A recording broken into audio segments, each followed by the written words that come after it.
Welcome, everybody, to our February 21st work session. We'll call the meeting to order, and if you'll join me in rising, Jennifer will lead us in the Pledge of Allegiance. Pledge allegiance to the flag of the United States of America and to the republic for which it stands, one nation, under God, indivisible, with liberty and justice for all. Thank you, Jennifer. I said it wrong. I know, which Jennifer? Right? Jen. It was Jen. Yeah, I'm like that. Yeah, I'm never going to get past that. You're just supposed to Thing say. two, Thing two. I was going to say that. Thing two. we have a running joke, because we have two Jennifers sitting up here. It's like, how are we going to distinguish them? And at our last meeting, we said, well, it could be thing one and thing two. Joke. Don't let that stick, firefighters. Okay? Oh, come on. Yeah, let's let it stick. Anyway, we've got some great presentations. We've got some great presentations this morning, stuff we're really excited about. So I'm going to call Chief Parks forward to get us started.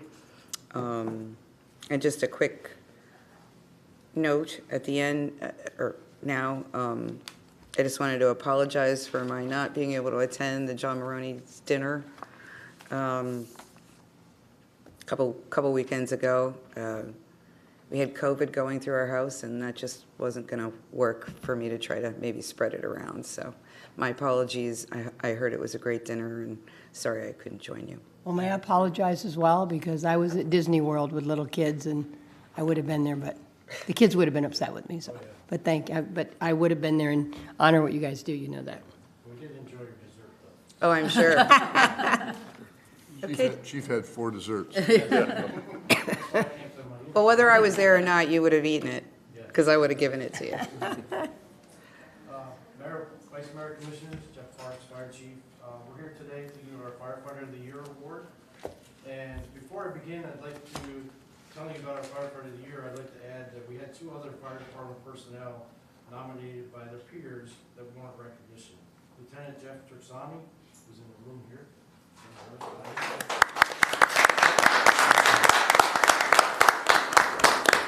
And firefighter paramedic Derek Courier, which I don't believe he's here. They were both recommended for their service to the department, to the citizens that they come in contact with. Both are well deserving of the Firefighter of the Year award and should be congratulated for their efforts. Now I'd like onto the selection of our Firefighter of the Year. This employee has been a member of the Dunedin Fire Department since May of 2008. He currently is certified as a firefighter paramedic and cleared as a driver engineer, truck driver, field training officer, boat operator, acting lieutenant, and member of our honor guard. As of recent, he was elected as the union president of Local 2327 to represent the firefighters in the department. Some of the areas of the nomination that put this firefighter to the top of the list include his desire to put his all into the department, and he goes above and beyond to the city and his colleagues. He genuinely cares about where the department is headed and cares about the new generation of firefighters by precepting them and training them. He is frequently sought out by younger firefighters for his knowledge of fire and EMS operations. His desire to direct him to run for unit president position because he felt that someone on the line needed to be in a position to represent the firefighters. Under the comments, which are submitted by his peers, comments for the nomination, it was added that he has a great sense of humor, and when he speaks to people, people listen and seems to be drawn to his personality and knowledge. He is truly always behind the scenes serving the community here in Dunedin or at home, and he doesn't look or want the recognition. He is humble and always willing to help. With that, I would like to introduce and congratulate our 2022-23 Dunedin Firefighter of the Year, Chadwick Dennison.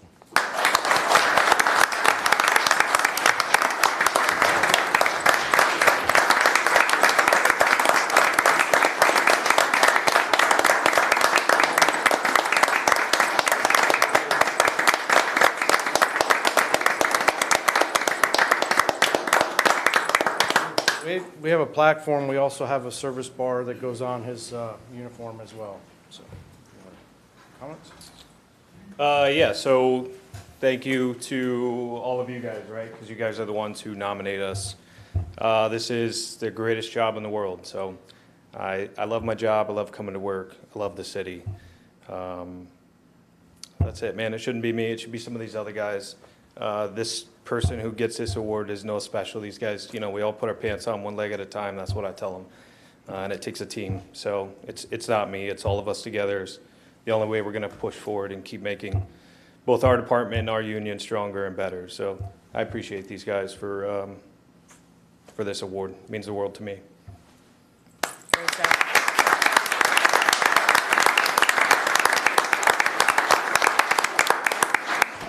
If I could invite our representative from the VFW, he'd like to come make a presentation as well. Sure. You can introduce yourself.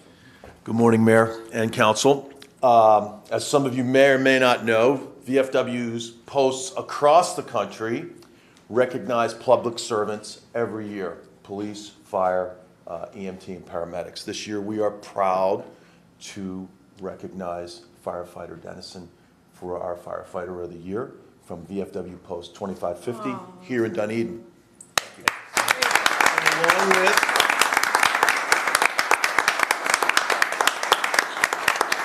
And along with a beautiful certificate, we are also providing a $50 gift card to the best store in town, Ace Hardware.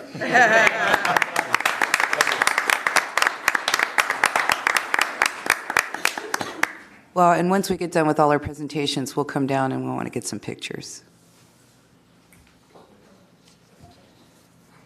At this time, I'd like to have our soon-to-be Lieutenant Sergey Vokodo come on up. You want to bring your wife with you as well? And Mayor, if you would like to. While they're gathering here, I'd just like to, firefighter paramedic Sergey Vokoda was hired by Dunedin Fire Rescue in January of 2013. He has been a driver engineer, truck driver, acting lieutenant, fireboat deckhand, and preceptor for both the new paramedics in our department and the St. Petersburg College EMT and paramedic programs that ride along with us. He participated in the lieutenant promotional exam process, which included both written and practical exercises, and was ranked with others on the list, which allowed him to be promoted upon the retirement of Lieutenant McClinsky earlier this year. So that, Mayor?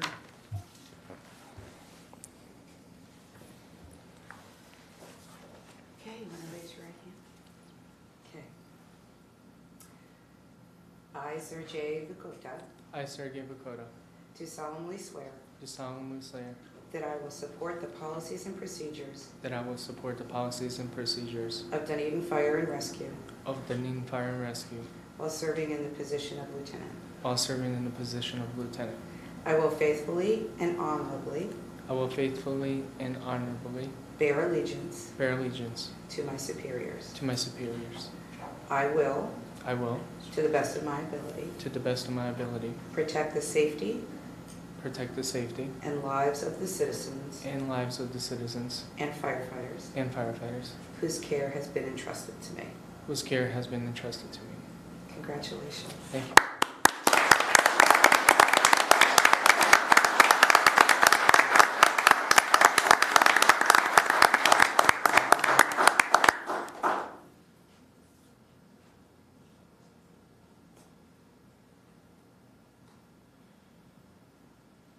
Awesome.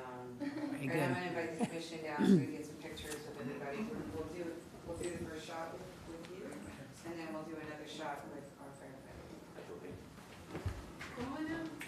Greg, you. Is Mom and Dad over there? Yeah. Thank you. Yeah, we'll go around here and you guys stand in front. Chief, get the picture. Yeah, we'll just go over, I'm just trying to. Come on up here. Excuse me. And turn that way. Chief, family, yeah, come on. And we'll just. Yeah. You will. I stayed out. Can you see past?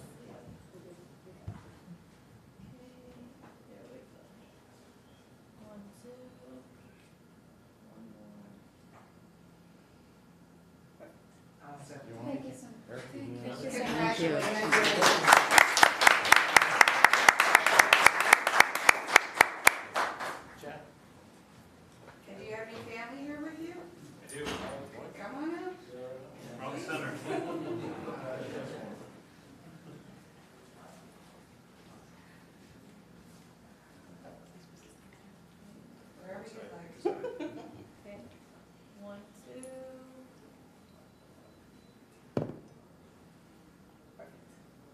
Congratulations.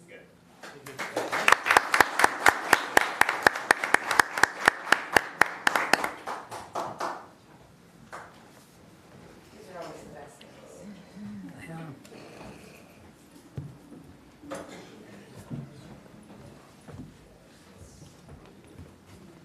Okay, you guys don't have to stick around. You can get out of here. Go grab some brunch or breakfast or mimosas, whatever it is. I hope it's not mimosa. As long as you're not on duty, of course. Thank you. Congratulations. Very much. Yes. Congratulations, Mom and Dad. Good job. Always Mom and Dad. I know. Right? Mom and Dad did it. He's a bright guy. He's going to go a long way. They set the tone, let's say. Future chief. Okay. We'll move on to citizen input. Anyone wishing to speak to any topic that is not already on the agenda, please come forward and give us your name and address, and you'll be given 3 minutes. Seeing or hearing none, we'll move on to consent. Oh, come on. Yeah. Give us your name and address for the record, and you'll have the clock up there. My name's Joy Forrester, and I live at 2131 Gulfview Boulevard in Dunedin. I'm an avid pickleball player and dog lover who happens to live next door to Sterling Park. At the community input meeting on January 4th, I spoke of my years of experience at a dog shelter as a dog care volunteer and how it influenced my understanding of the many negative aspects inherent in off-leash dog parks. At the last City Commission work session on February 7th, representatives of our Sterling Park neighborhood group spoke to you during the community input about our concerns for Sterling Park.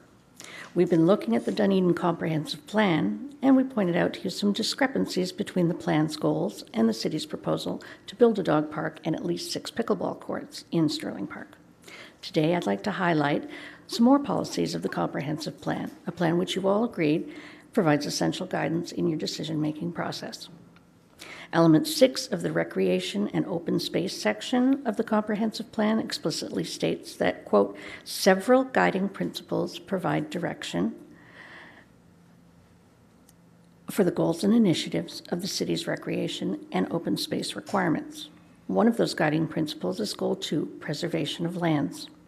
Objective 2.1 of this goal is retain valuable open space, recreational and natural areas free from development or change in use.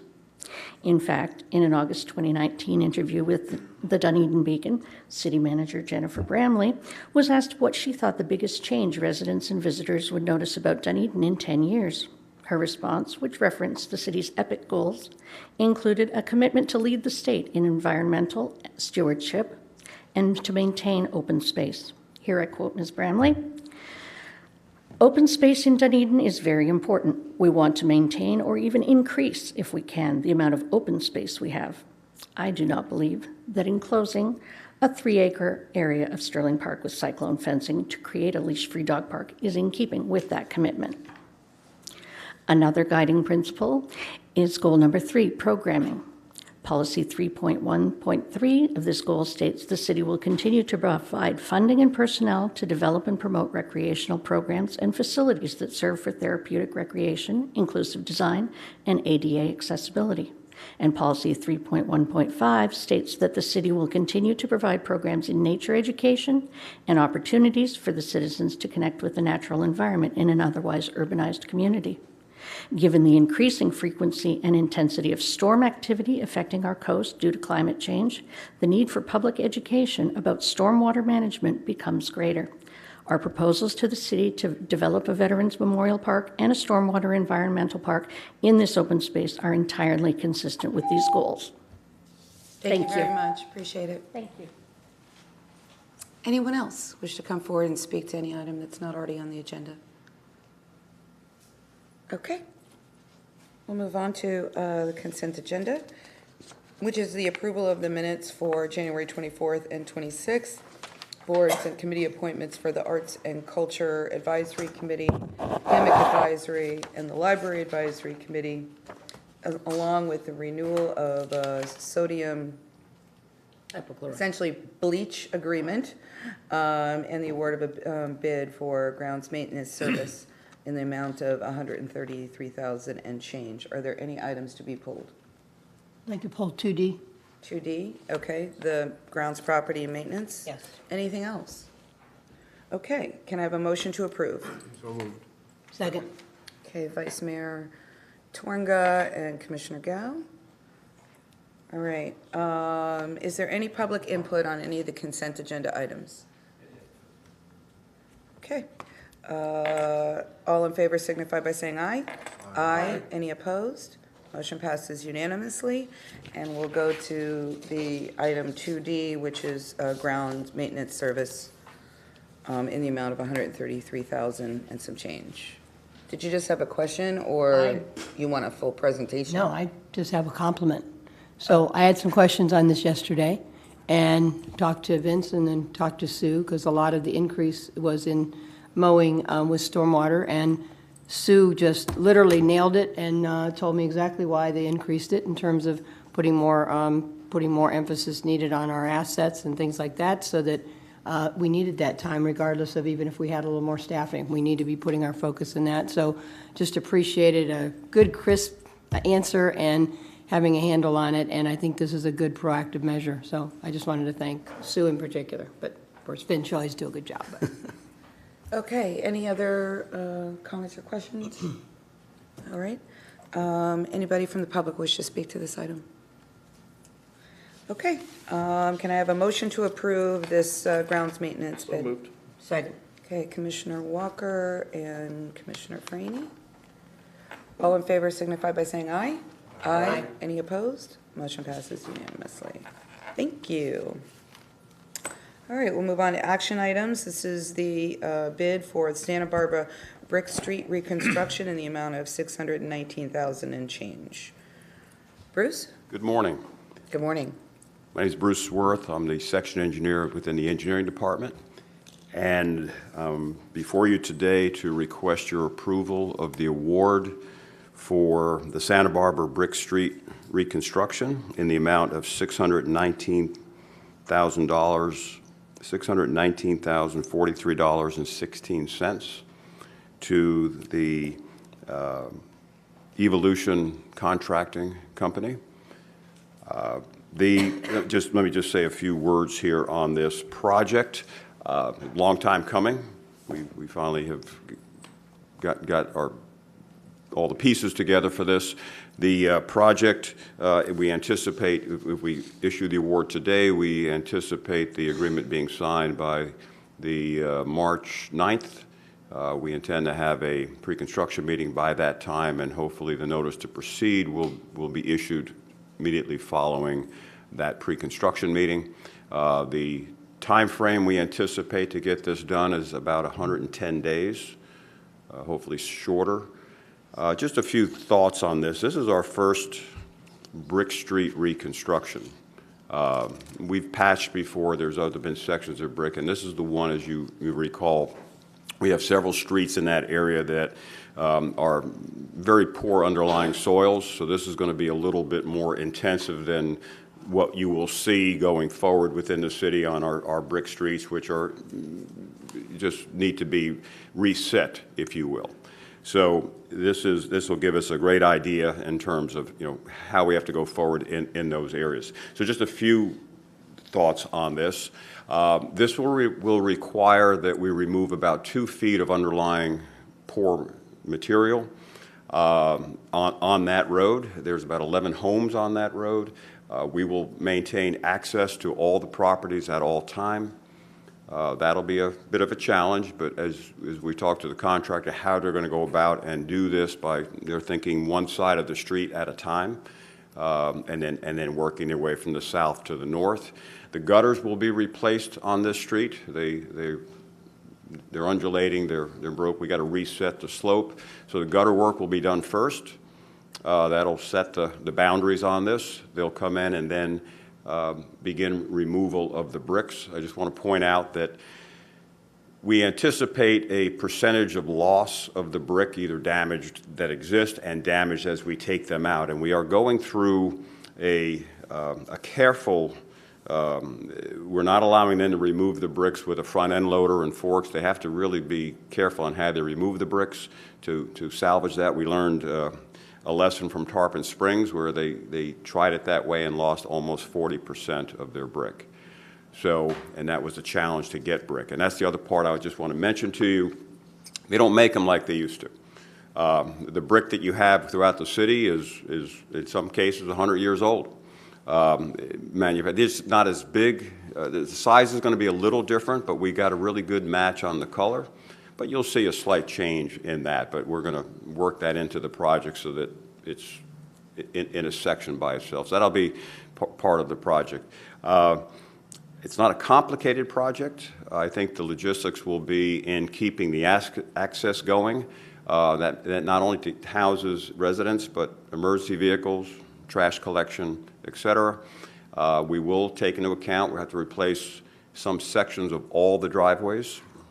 Some are concrete, others are pavers. So where we go in and remove pavers, we'll try to salvage those or replace them as close as possible.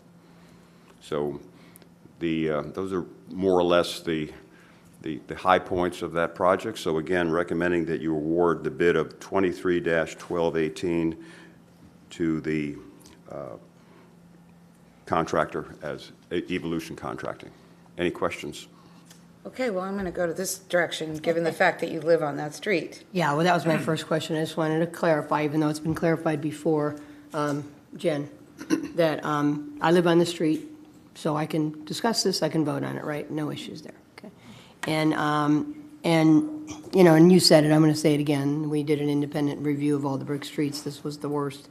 And a lot of it is all along there, the bad soil. So I know personally, I've watched it as we've repaired and repaired and repaired, and our staff has been out there labor intensively, spending days and days repairing over and over again. So, I guess my question, and Bruce, I caught you a little bit off to the side before the meeting, but you know, I know that the low bidder, there was maybe some question about how long they've been in business and things like that you guys had to vet out. So I'm just going to ask you again, for the commission's purview, like this company is up for the job. You really do feel they have the ability and experience to do it? Yeah, we believe so. Keith and I and Andy from our group actually sat down with them. We don't often call in a contractor, but we did in this case, and the reason for that is that they've been incorporated under this company for just over a year. So that caught our attention. And then when we looked for projects that they did as a company, you can imagine they're limited in that time. So that was there. But we did ask them. They came in. We had a good conversation.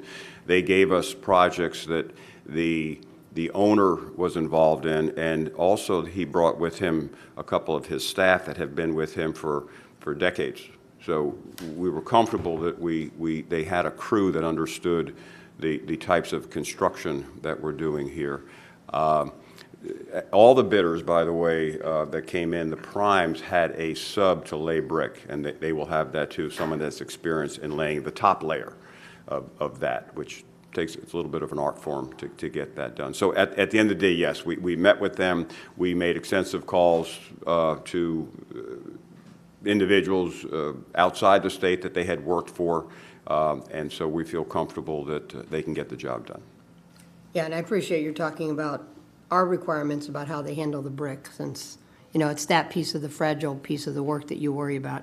And then my other question is, you plan to have a neighborhood meeting before? I hope we can, yes. I know we did that way early on, but I would like to do that and have a get together and explain what they can anticipate doing. So the answer is yes.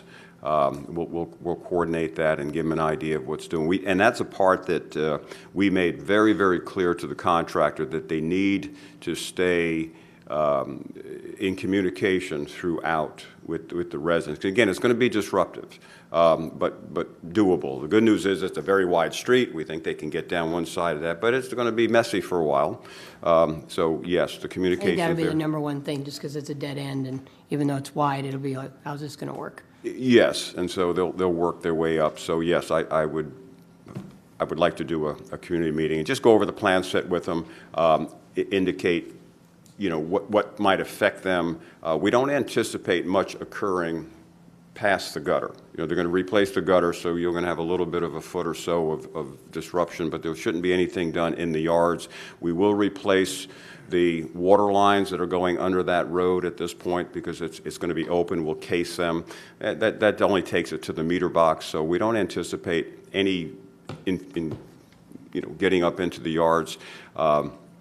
Little things like that. We did realize that there are several properties that have put a gutter through the curb to drain the yard. We'll maintain those. We'll replace them. So when we're all done, it should just Right. be there. So yes, I will, if I can coordinate with you, if that's okay, to kind of gather them Actually, together. I was going to say, why don't you just host it? Yeah, well, no, You a actually, peg. The one neighbor, the same individual who did it before, has already offered up his house.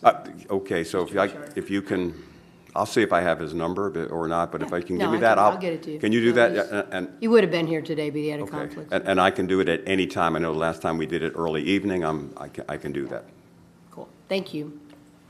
Anything? Yes, so, yeah, somewhat related to that question, my experience in government procurement usually entails an evaluation of the technical approach, evaluation of the past performance or experience of the contractor, and then, of course, the cost consideration. I always get a little bit worried when the low bidder is selected, and so what I want to do is just ask a couple of questions related to the selection process, if I may. Sure. You did indicate that, that with this, per discussion with the contractor, that they basically satisfied your requirement for, you know, their ability and their knowledge to do the work. Correct. Now, is that formally part of their bid proposal, or is it just a cost consideration in a formal submission? What we do is, of course, it's put out, and the low bid is selected initially. They also have to provide references. Okay. And so that's for everybody. So when we get that, they provide 3 references, and we followed up with that, actually asked for a couple more that they gave us because of the logistics of this. So yes, that's standard procedure, low bid, but then, you know, and again, they all have the bonding and all of that in place. That's a requirement, and they sign all the docs. So everything's in place there. They have to meet all the bid standard docs in terms of, you know, incorporation and all of that bonds. So, but yes, when they provide us with the references, that's really the key. One of the things that we looked for here was we looked, and we always like to get a reference that is relative to the project. And so, you know, it's hard to find many that have done, that submitted that actually had done brick streets. We did have one. So that's what we looked into. Some of the references that they gave us didn't quite fit, and we called them in. They gave us a couple other references that they had done. They'd done some significant civil work we found up, but this individual had worked up in the Ohio area for many years, so we reached out and they gave us some numbers to call there. Did do some work recently for Pinellas Park. That was important to us, because I do like to get a government entity that's dealing with it. So we did talk to that individual down there. They were very complimentary to how this individual had stayed active in the project. Very hands-on individual, and at the end of the day, Keith and I did this. We got a comfort level out of it. Excellent. You actually answered my second question with regards to past performance and contractor performance. Yes, and again, the red flag that went up, if you will, and we do this, our due diligence, is the fact that the company itself had only been in business since January of 22. Right. So, you know, it's one of those things where, you know, at some point someone's got to get their foot in the door, but we did look at this, and we think, like I said, I don't think it's an overly complicated project. You know, it's cut and fill and stuff, but it is going to, I think the most complicated thing, honestly, is the logistics of moving down that street, keeping everything going, and, you know, getting it done at this point before the rainy season is really the key to get it done. Right. Last question is on the cost, the valuation. Is this a firm fixed price, or what, how's that, is it firm fixed price contract? Yes, Okay. yes. Yeah. Yes. Okay. All right, thank you. Thank you. Vice Mayor? Yes, just real quick, Bruce, for anyone that's listening and for all of us. We talked about the bricks before and the standard of the bricks, et cetera. You mentioned, and then you used the word pavers. And so do you mind just describing the brick for us and make sure that we understand, because there's different pavers, as you well know, and Yeah, and handle that problem for us. I think, Mike, in the context of the word pavers, I was thinking of the driveways. Several of the driveways have driveway pavers. That's a good question, because so when we anticipate, when we reset the gutter, it's going to wind up being a little higher in the crown, and that's going to not meet the existing driveway. So where that occurs, we're just going to replace that section. Concrete driveways are easy. We typically take it up to whatever the section is and just replace that section when they're all done. Out there's several that have pavers. And so that's going to be a little bit tricky is if we can lift those pavers off and save them. I'm going to get to your question in a second. And then when we replace them, hopefully we salvage that. I will point out, we have the meeting, that if they're sort of cemented down, that we may have a difficulty removing them, and we're just going to have to find a paver that matches the pattern as best we can to reset it. I will say, when I was out there several months ago in that new house on the west, I talked to them when they were laying the pavers, and they listened, and they put a little concrete strip in there for me, and so got one I think will fit fine. Now the point is this, and it's a good question. We did a lot of research trying to find brick. We asked our local communities if the mountains of brick they have down in Pinellas and Largo, if they give us any, and the answer was no. That's the old brick. Keith and I were looking all over the place for brick, and we did find a vendor or two, but the point is, yes, you cannot put a decorative brick paver in a street. They just don't hold up. They make lots of those. You'll see them in sidewalks. You'll see them in the parks, the pedestrian trails, and all. We were lucky to have an individual. And they're actually going to supply the brick. Old Castle, an individual, Doug McCall, and I know the name because when I was reached out, he got back with me. He actually went out to the site. He provides brick. He's doing some work for the City Hall, New Dunedin. He loves Dunedin, so he really helped me out. He gave me some ideas on the brick, sent me samples, and so I learned a few things about bricks myself, but yes, there's a standard, and we went with a brick that will withstand the heavy load traffic. Occasionally, but it's really going to get down to the foundation. So there's the difference between a brick that goes in the street and a paver brick. So we had to go to that level. Thank you for that clarification. Okay. Commissioner Gao? Thank you, Mayor. I know that we've discussed this previously, but for the price of this project and anybody in the public that might be thinking that's extravagant when we could have gone asphalt, Bruce, is it possible that you can just talk about the time frame, how long the road should last, brick versus asphalt over 100 years, the cost of that? Yes. Just so the public is comfortable that the price is the same in the long term. Well, let's put this way. We anticipated when we went out, and based on the numbers that we were seeing when we did the pre-engineering, we had a consultant give us those numbers. We estimated that the project, based on everything, would be in the neighborhood of about $450,000. The low bid is $619,000.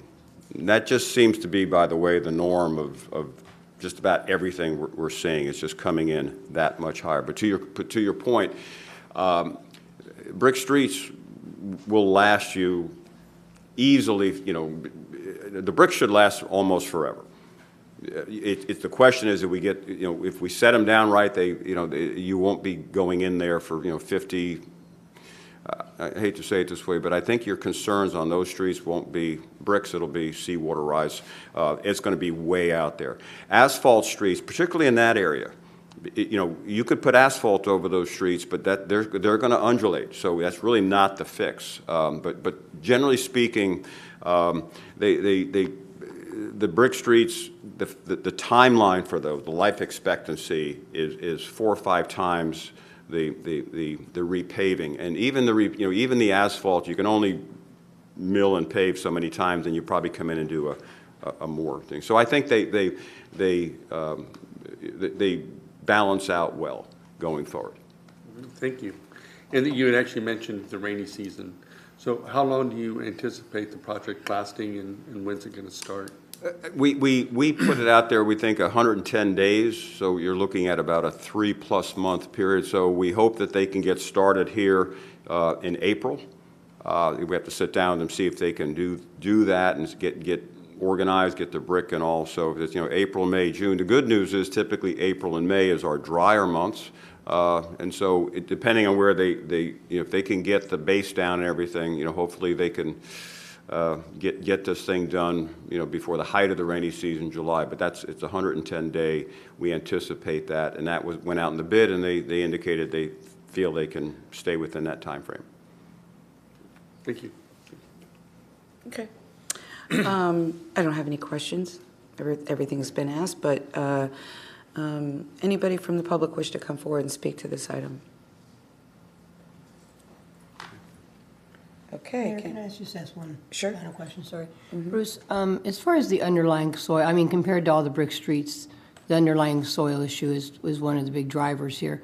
What other parts of Santa Barbara actually have that same issue? Is it all up the street, or? I think so. We haven't done the geotech. You're going to get that question, I'm sure, from some of the neighbors farther down, so I'm just preparing you, I guess. I tend to think it's the same, because that Right. area's been filled.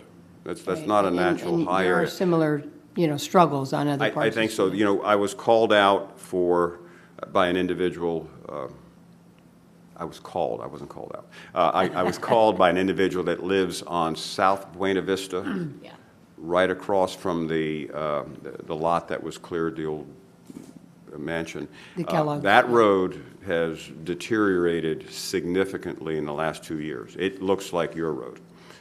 So I'm anticipating, things are happening there. It reaches a certain point, we think, with those soils where it just keeps going.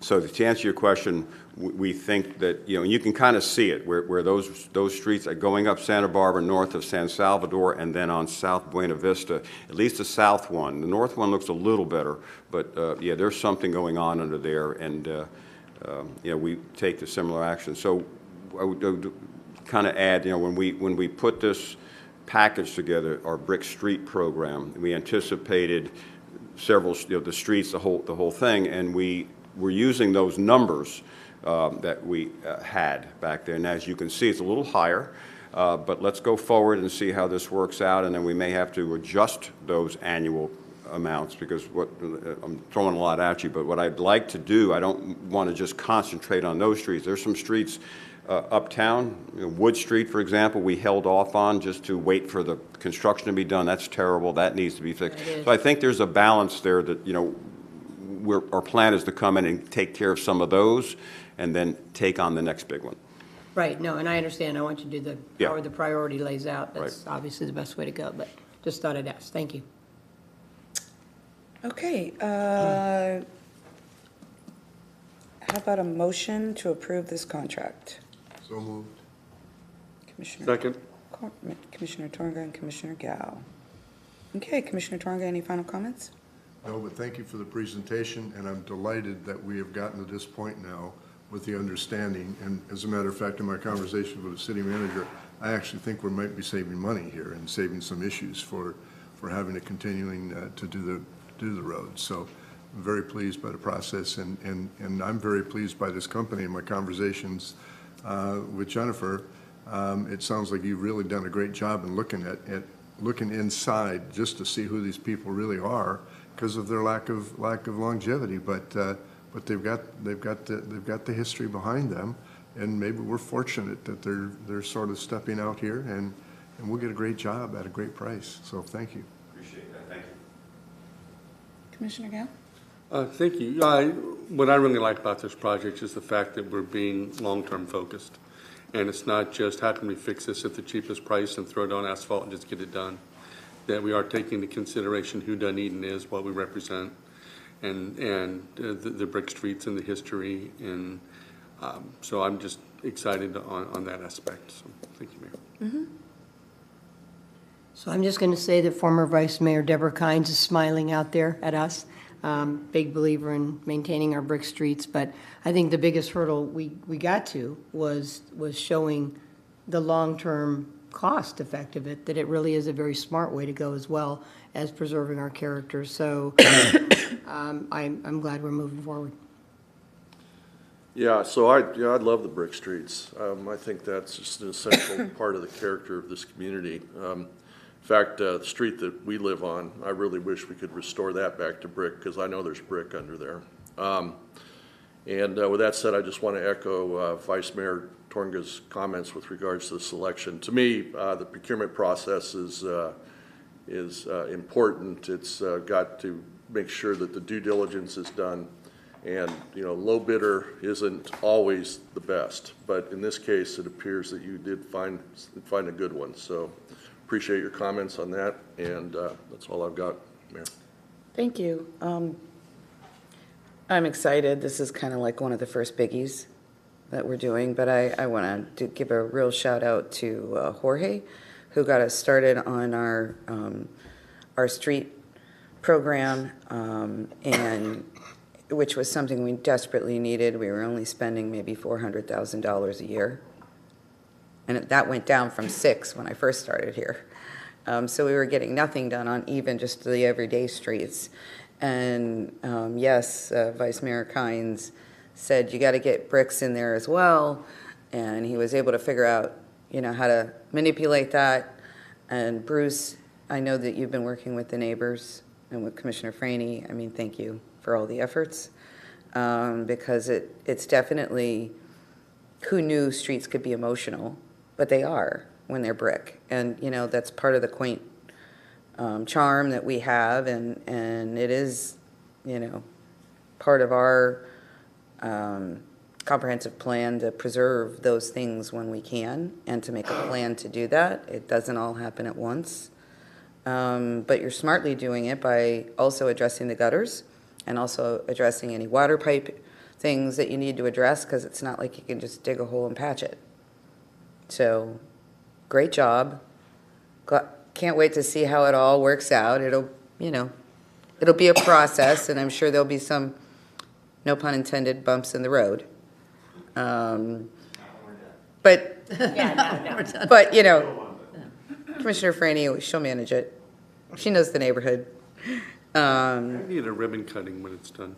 It's going to be nice. It's going to be awesome. It's gonna be nice. Yeah, Mo can have a party at her house, and we'll come. Just one more reason to go to Mo's house. Okay. Voice vote. All in favor signify by saying aye. Aye. Aye. Any opposed? Motion passes unanimously. Thank you, everybody. Thank you, Bruce. Okay, we have the fiscal year 2023 fleet replacement plan,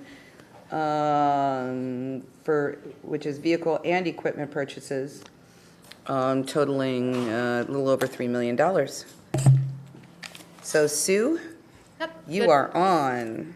Good morning. Good morning. Take this off so I'm a little clearer, and Scott's going to sit over there. I got a head cold from my grandson, so we all have head colds. The weather. Well, thank you this morning for listening to our agenda item. It's pretty lengthy, but hopefully we can simplify it and answer any questions that you might have. I want to thank all the division and department heads that collaborated, as well as Natalie Gass, our sustainability coordinator, and of course Chief Parks, and finance. They're over here. Both purchasing and budget. Without them, we couldn't have done this. So We appreciate that. This is the purchases for the entire city. There was a request to bring this to you once instead of coming piece by piece and asking you to look at it so that you could see the overall picture and evaluate it. And my goal today is just to walk through the attachments and answer any questions. And we also have the experts here from their departments to answer any specific questions, except for Bill Pickram, Solid Waste. He actually is at a workshop for alternative fuel, different Vehicles? Yeah, for solid waste. That'll answer half of Jeff's stuff over there. Trucks, yeah. So we're hoping that those technologies are not only available, but they start to come down in price, just like those old TVs. So what we tried to do, you have several memos here from different perspectives. The data is cut up different ways for you to see it, but we want to make it clear in whatever form you want to know that information, that these are the same assets and they're just different categories that we've put them in for clarity. So there are 19 vehicles for that $3,025,523.89 that we're recommending for approval. That is our paring down. Also, there's a list of 15 vehicles or equipment that have been deferred, and they include the 18 existing assets replacement, as well as one new asset that has been funded by Pinellas County. There are a few unbudgeted items, and we say that unbudgeted, they weren't in this particular fiscal year. For instance, the fire engine, it actually is budgeted out in '25, but in order to purchase it timely and have it available, we need approval so that a PO can be issued and the monies have to be available. And then that particular vehicle actually will be a leased vehicle, and purchasing will take care of all those details. And if you have questions, they can answer those. But that is the one item that is additional. They also pay for, based on our estimate, the maintenance and fuel for that vehicle. And then from what Chief tells me, that when that life is exhausted, they will replace it. So in the memo, I've outlined the process for each asset, and we did meet with each department, and we're planning to do that again for '24 when we come back with that item. It was very participative, and it included, well, Natalie couldn't attend all the meetings, but she will in the future, and so that we could hear the departmental needs, the finance side of things, budget, both budget as well as purchasing, and then purchasing verifies all the contracts are valid and make sure that the amounts match and that we have the correct information attached. And you'll see that memo is also attached. So I'll go right into the attachments. The attachment A is actually part of the staffing memo. It just was so large and that we just made it an attachment. This has the information sorted by fund for replacement. So it's summarized by fund for the same total. And then at the bottom of that same budget impact section are it will be Exhibit E, which are all the budget amendments or adjustments that need to be made for these purchases. And we can get into those details as we go along. But they're called out for each one. And that will correspond. Exhibit B is the purchasing agent, Chuck's memo, and that's got the listing as well as his verifying all the contracts are valid, current contracts, and he has separated them out by funding source also, but he's called out the vendors for those particular purchases. And then there's a nice little list, the third page. That's the fleet replacement list that just lists them by the asset number, user department, quoted cost, so it's got the actual very detailed information with the account numbers.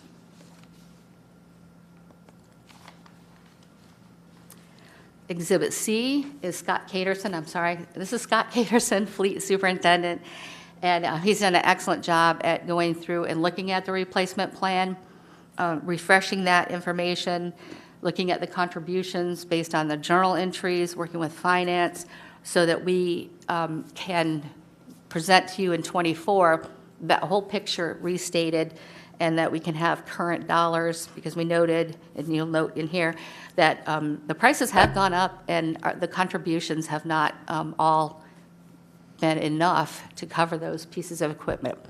So we'll be coming back with some ideas about how to do that, and again, talking with purchasing, working with them to spread those out so that they make sense.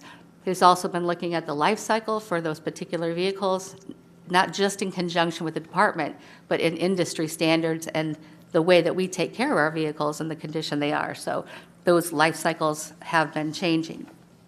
His list shows 10 budgeted replacements that did not warrant replacement in 2022. So it's going to be 22 and 23. Those assets that now need to be replaced are in the list.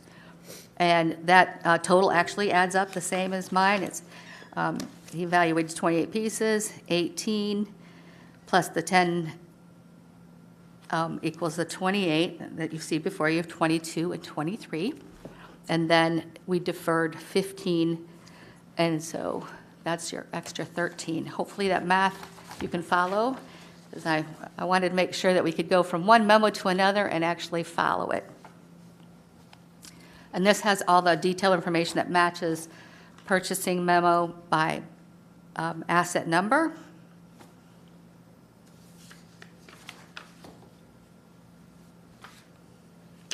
And we'll get, in Exhibit D is actually the quotes, and I have just a couple things to highlight there as we get to that.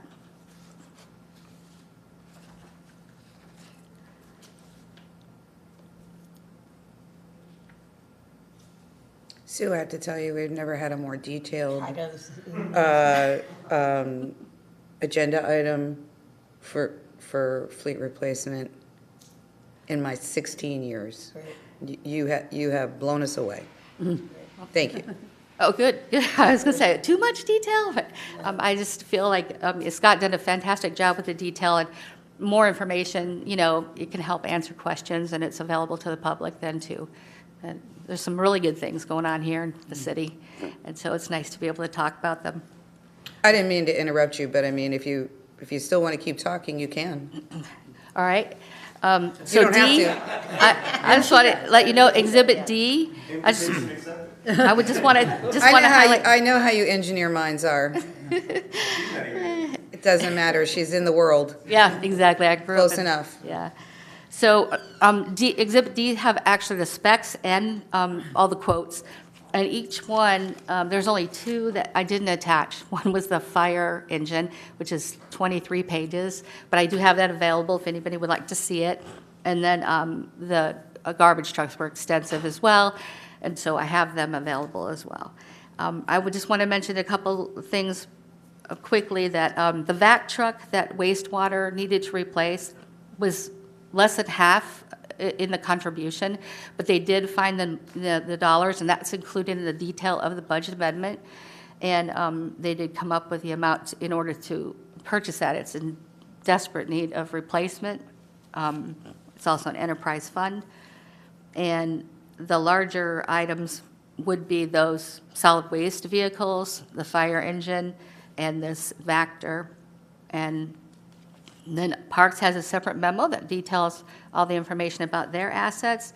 The one that stands out to me, even though it's not as much money, is the $31,000, where they wanted to replace a tractor that wasn't scheduled to be replaced, but took advantage of that opportunity. They had the extra, I think it was $21,000 for the two assets, so that they can stop borrowing the one from Blue Jays and do this more often, this mowing, and that actually improves the quality of our grass. It removes the thatch on the top, allows for stormwater there's a lot of advantages to that, so I thought that was pretty great. Also, the Caterpillar was a large dollar on the track loader, and that's utilized by multiple departments, and they're going to reuse those attachments. So this, I hope, tells you the kind of evaluation that has been done, looking at all different categories and areas, so that we have tried to explore every single option, and including the electric vehicles.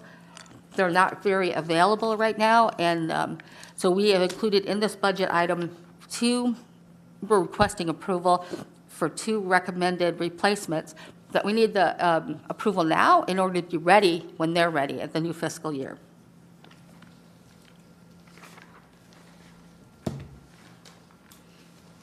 And I think the next exhibit after all the Ds is E, and that's the budget adjustments, and like I said, they correspond.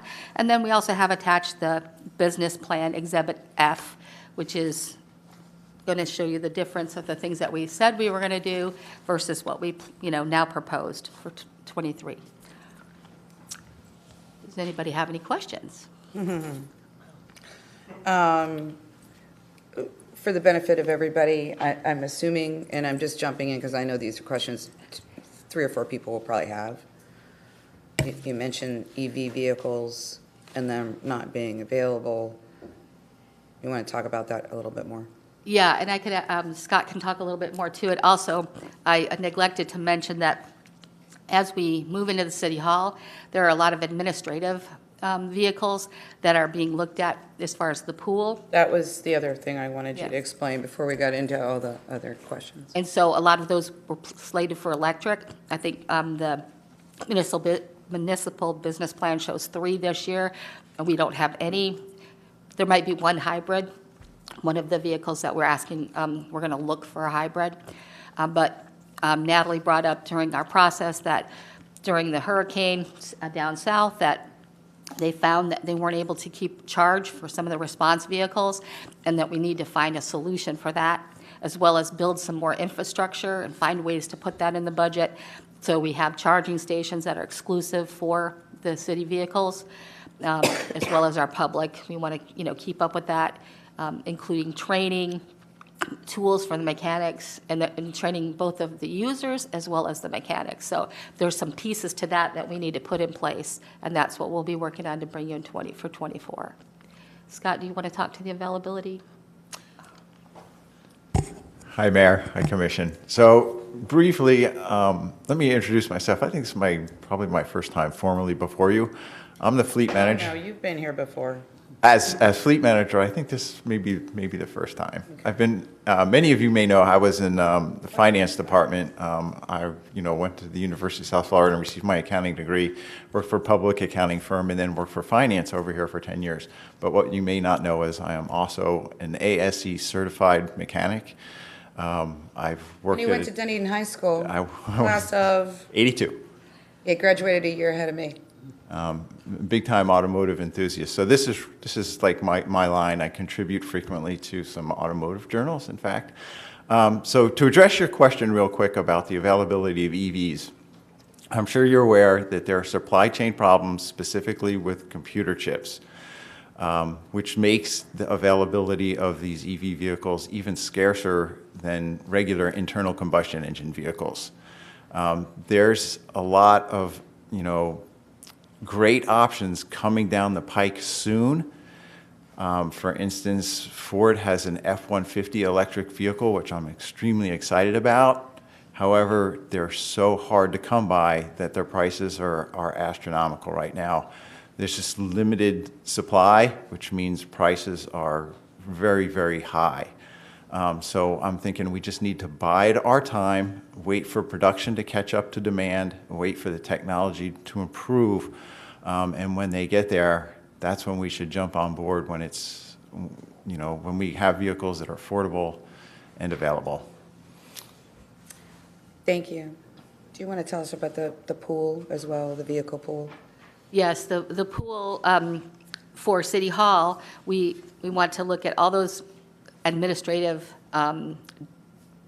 positions that have a pool now, and then at City Hall, they'll be combined. That's a lot of divisions and departments together.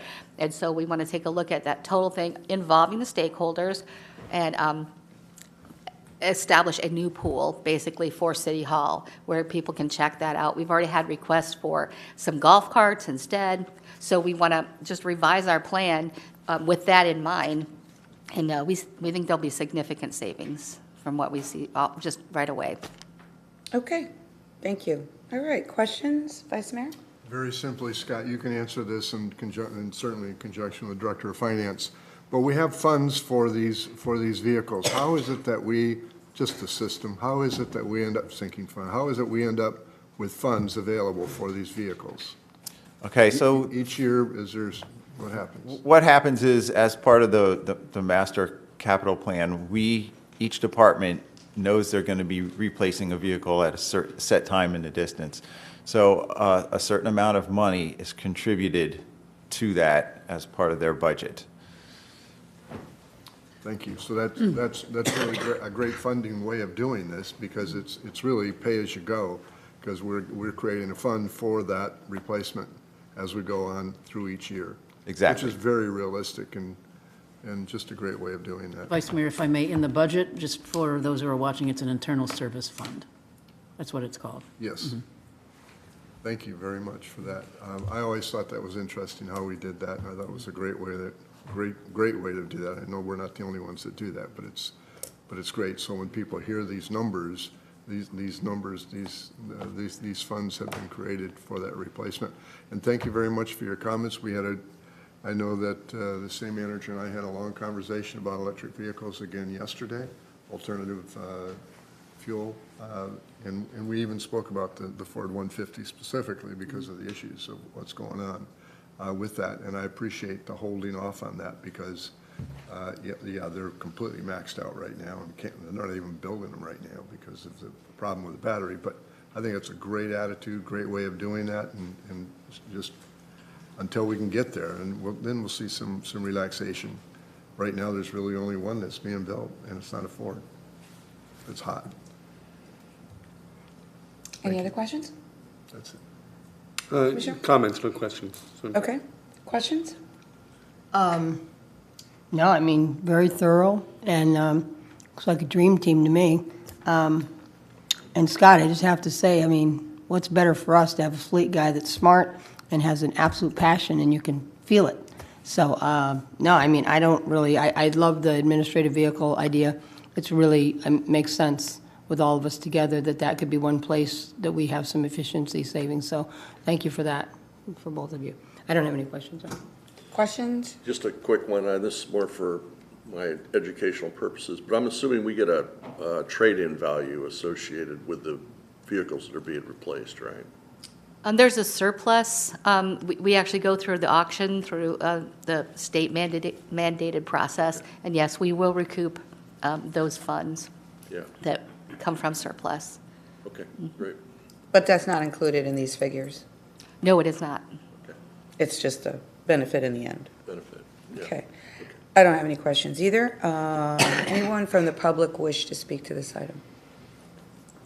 Seeing or hearing none, can I have a motion to approve? So moved. Second. Okay, Vice Mayor Twarnga and Commissioner Franny, thank you. All right. Vice Mayor, final comments? No, thank you very much for the presentation, everyone, in great detail. And I appreciate the thoughts and giving us the reason for some of the reasons or some of the process that you went through and some of the delays. I think that's great. No, I just again, very thorough, very understandable, and, you know, and this isn't a negative about the past, but sometimes it wasn't always kind of easy to see the moving and shaking and how things are falling out, and it's a lot of money. And so appreciate it. Commissioner? Funding alternatives were clearly presented, and it was really easy to understand, so again, appreciate that as well. I particularly like the fact that it was all together, you know, and being able to see that and understand it and understand that you're, you know, that you are working with sustainability. Because we've asked it every year, it's always a huge part of the conversation. And it feels like that's becoming more cohesive and working towards becoming more cohesive. So I really appreciate that. I'm very excited about the whole vehicle pool situation. So yeah, I'm happy camper. It's kind of funny to hear Scott talking about his car stuff. Mayor. You have to know, Scott lived next door to my best friend. So I wasn't like we hung out in all the same crowds, but we stood out in the driveway a few times. I knew new cars were his thing. I think gearhead is appropriate. Yes. Yeah. It's definitely- I call him Motorhead during agenda briefing. Yeah. but yeah. Yes, ma'am.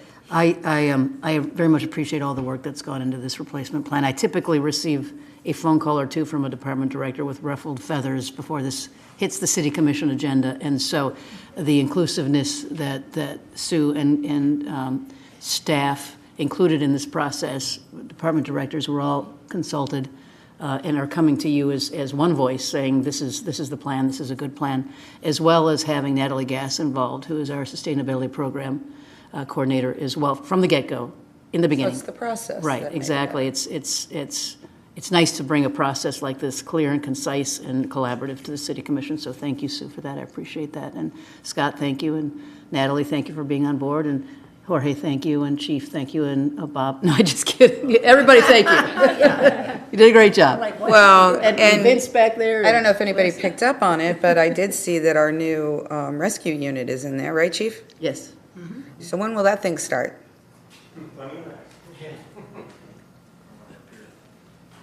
We have, we've been able to get a demo unit, which we were 2 years out by not getting that unit if we were to order a new one, so we're very fortunate. Our friends at E1 that we purchased our fire trucks from were able to snag that for us, so it's now being striped at the Palm Harbor Sign Shop, so we'll have it hopefully delivered in the next week or so. So And start using it as rescue? our goal right now is April the 3rd. We want to do some training with it. Obviously, it's brand new for us. We haven't had an ambulance before. Some of our firefighters are ambulance. They've come from Sunstar. They've come from ambulance companies. So they're familiar with it, but it's just a matter of we want to make sure we know our ways of doing things. This is rocking. I mean, Yeah. let's face it, you and It's historic. your team have been working towards this for, I don't know, 12 years, 15 years maybe. I mean, a long time. And then Chief found the demo too, right? Yeah, Yeah. we were very fortunate that they Good for looked you. out for us. So if not, Tarpon Springs is still trying to find one. They can't. Well, we they've definitely got need one. updates, you know? Yeah, we're trying to plan for a push in just like we do the Yeah. fire trucks. That'd be great. Sometime in April. So, yeah. Okay, thank you. All right, thank you. Okay, got everybody covered? All right, all in favor signify by saying aye. Aye. Any opposed? Motion passes unanimously. Then we have the proposed agenda for the 7th, which includes legislative priorities and our aquatic complex master plan. Yes, That will take a good while to discuss. yes. So, Mayor, yes, ma'am. there's also another item that isn't before you but needs to be added to the March 7th. Okay. And that is that there's a participation agreement in the Walmart settlement. This is regarding the opioid litigation. And so that'll be prepared and ready for your Okay. consideration on that date. Okay. Anything else from anybody? Yes, ma'am? Well, I mean, I don't know what we're going to do in our later discussion on our meetings, but certainly this could be a meeting where it might make sense to move a few items from the work session over to the regular meeting to give us, we're going to be pretty slammed between talking about the pool and legislative. We don't have anything else on there. It's all consent agenda on the is it all agenda. consent? Yeah. Okay, cool. Yeah, so yes, Awesome. Jennifer's I think the, purposely tried to give Then I us, take back everything I just said? yeah, I think the opioid can be consent agenda too. probably. Yeah, it's all consent agenda. I mean, we may end up pulling one of them, but. Sure. No. But the rest of it's just all open should go pretty quick. discussion, so that the legislative priorities part should be much of That'd be nothing, really because we've fast. already talked about it. It actually, shouldn't it just be an action item? We can move it to action if you like, because you have Because we've already talked about discussed it and given the things. To me, That's it's fine. just vote and go. it. Right, that's fine, we'll move to action. But, so that the legislative, Priorities. priorities, it's just the final document. And then, so the rest of the time is all dedicated to the pool, Sure. which, will take a significant amount of time to talk about, as we know. Yes. So we're good.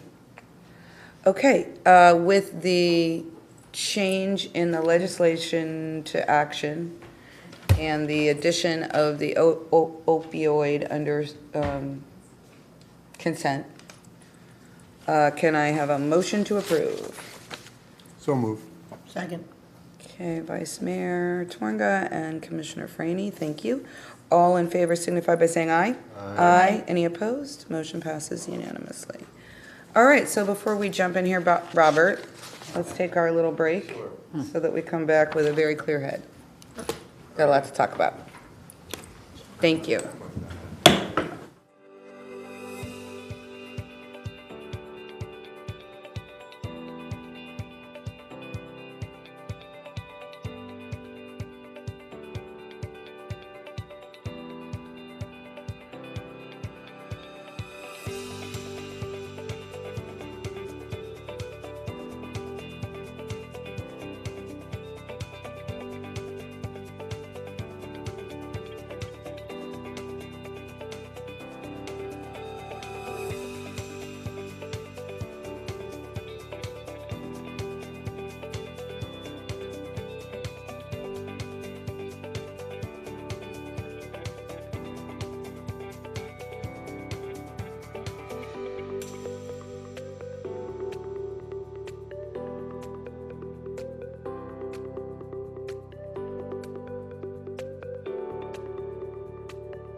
sorry. That's okay. We will call our meeting back to order, and we will now move on to talking about a preliminary finance plan for a parking garage. Mayor, before we hand it over to Yep. to Bob, if I can set up a framework Sure. here. Bob's going to get into the details, and he and his staff have done the research on the garage as far as the conceptual plan goes.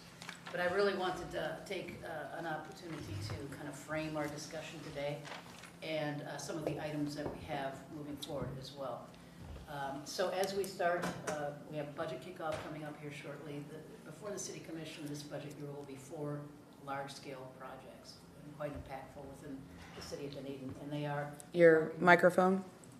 Thank you. And they are the parking garage, which we're going to talk about today, the Highlander Aquatic Complex, the golf course, and the Skinner Boulevard as well, the undergrounding on Skinner Boulevard.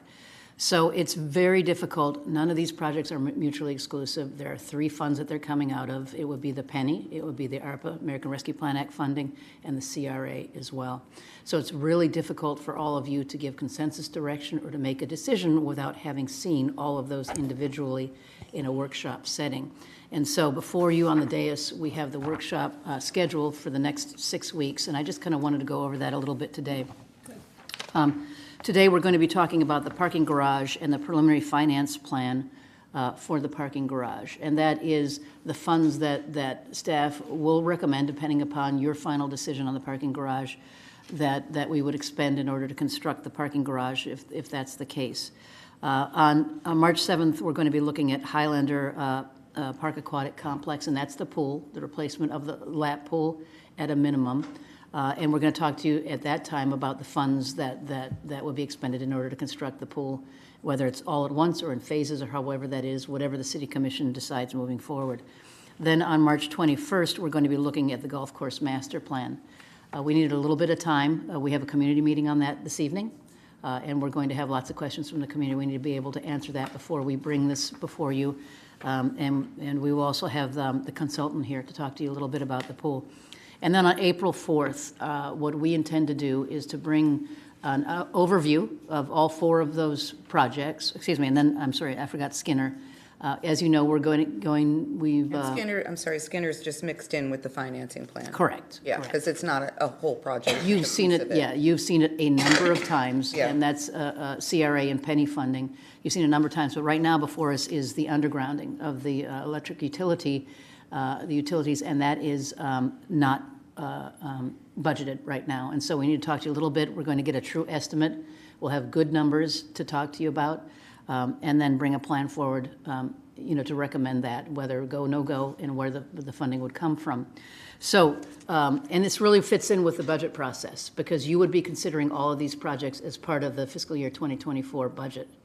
And a lot of this is in fiscal year 2023 in terms of planning and that type of a thing. And so I think it's near impossible for the 5 of you and for staff to present all of those projects in one day and get good decisions, good, clear, concise information to you. So we're going to consider it a little bit at a time. And when we get to the finance plan on April 4th, again, we'll give you the overview. You'll have the minutes of the meeting, and we'll be able to answer some of the questions you have. Staff at that point will have a finance plan to recommend to you. And it really depends as we go through this discussion with the City Commission what that finance plan will be. Whether it's funding portions of projects, the whole project, and how one project impacts another, and the funds that are going to be used to pay for those projects. And so today, Bob is going to give you an overview on some of the work that we did on the garage, some conceptual plans, the benefits, some of the options for that garage, the reasons why we would need a garage. I'm sure we'll discuss other rationale in regards to the garage, and then consensus direction maybe on some of the things you'd like to see in the garage, perhaps. And then we'll move forward and go on to the next item. So if those watching are expecting a decision today on the garage, I don't think it's going to come. You'll probably need more information, and you've got to see the finance plan with all 4 of these projects involved before I think you can make any sort of a decision moving forward. And your recommendation on each one of these projects is based on what you think you can accomplish in this finance plan? Correct. Okay. Yes. Thank you, Mayor. Robert? Yes, Bob Ironsmith, Economic Development and Housing Director. And as City Manager Bramley mentioned, I'm going to go and give you an overview of a proposed parking garage and an option. This is on property that was recently purchased by the city. If you remember last year, this was 362 Scotland. It's on the corner of Scotland and Douglas, and the city acquired that property to ensure and preserve parking options going in the future. What I'm going to do is go through a PowerPoint, kind of give you an overview of site characteristics, the need, what we feel could be accomplished with this garage, and share with you also that this was something that was in our CRA master plan, was always for a second garage. The characteristics here are, as I mentioned, property was purchased here, recently by the city at the $4 million value. And in that property, we wanted to make sure that it could provide for a parking garage. It's about 3/4 of an acre in size, and it's in our downtown core and very close to Main Street. So the location of this parking lot made a lot of sense. This is an aerial view. This is Main Street, just to the north. You got Douglas there on the east side, and of course Scotland Street's on the south. And on the west is a trail. So it's ideally located to all different areas that we wanted to see in the downtown. But that just kind of gives you a good view, an aerial perspective. This was purchased really, again, to preserve permanent parking options. We've been leasing this lot since 2008. So we leased it for a long period of time. And now with the downtown continuing to grow, continue to excel, we wanted to make sure, and Commissioner approved, that this was a great purchase of property. And what we found since this point in time is other properties have been purchased at much higher per square foot value. So the city did well acquiring this property. The needs of parking, the parking needs downtown are significant. We have still a lot of what we consider at-risk parking. We have short-term leases. We have some long-term leases. We're going to share all this with you on the map. And then, of course, we have some permanent parking locations. But there's still a pretty good amount of at-risk, which has worked well for the city over the last really 10, 15 years that we've been doing this. But as we move forward, we certainly want to get more in a position where we have permanent parking. This map, I'm going to spend just a little bit of time on this map. What you see in the blue, strictly blue, are city-owned permanent parking locations. What you see in the a border, kind of an orange type of border, those are long-term leases. We still look at that as really pretty significant permanent parking. That's a Monroe parking garage, and then of course to the east is the Mies Materials, which we're working on now.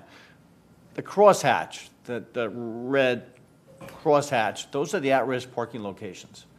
Ocean Optics 1 across from Costantina's. You got 55 plus parking spaces there at risk.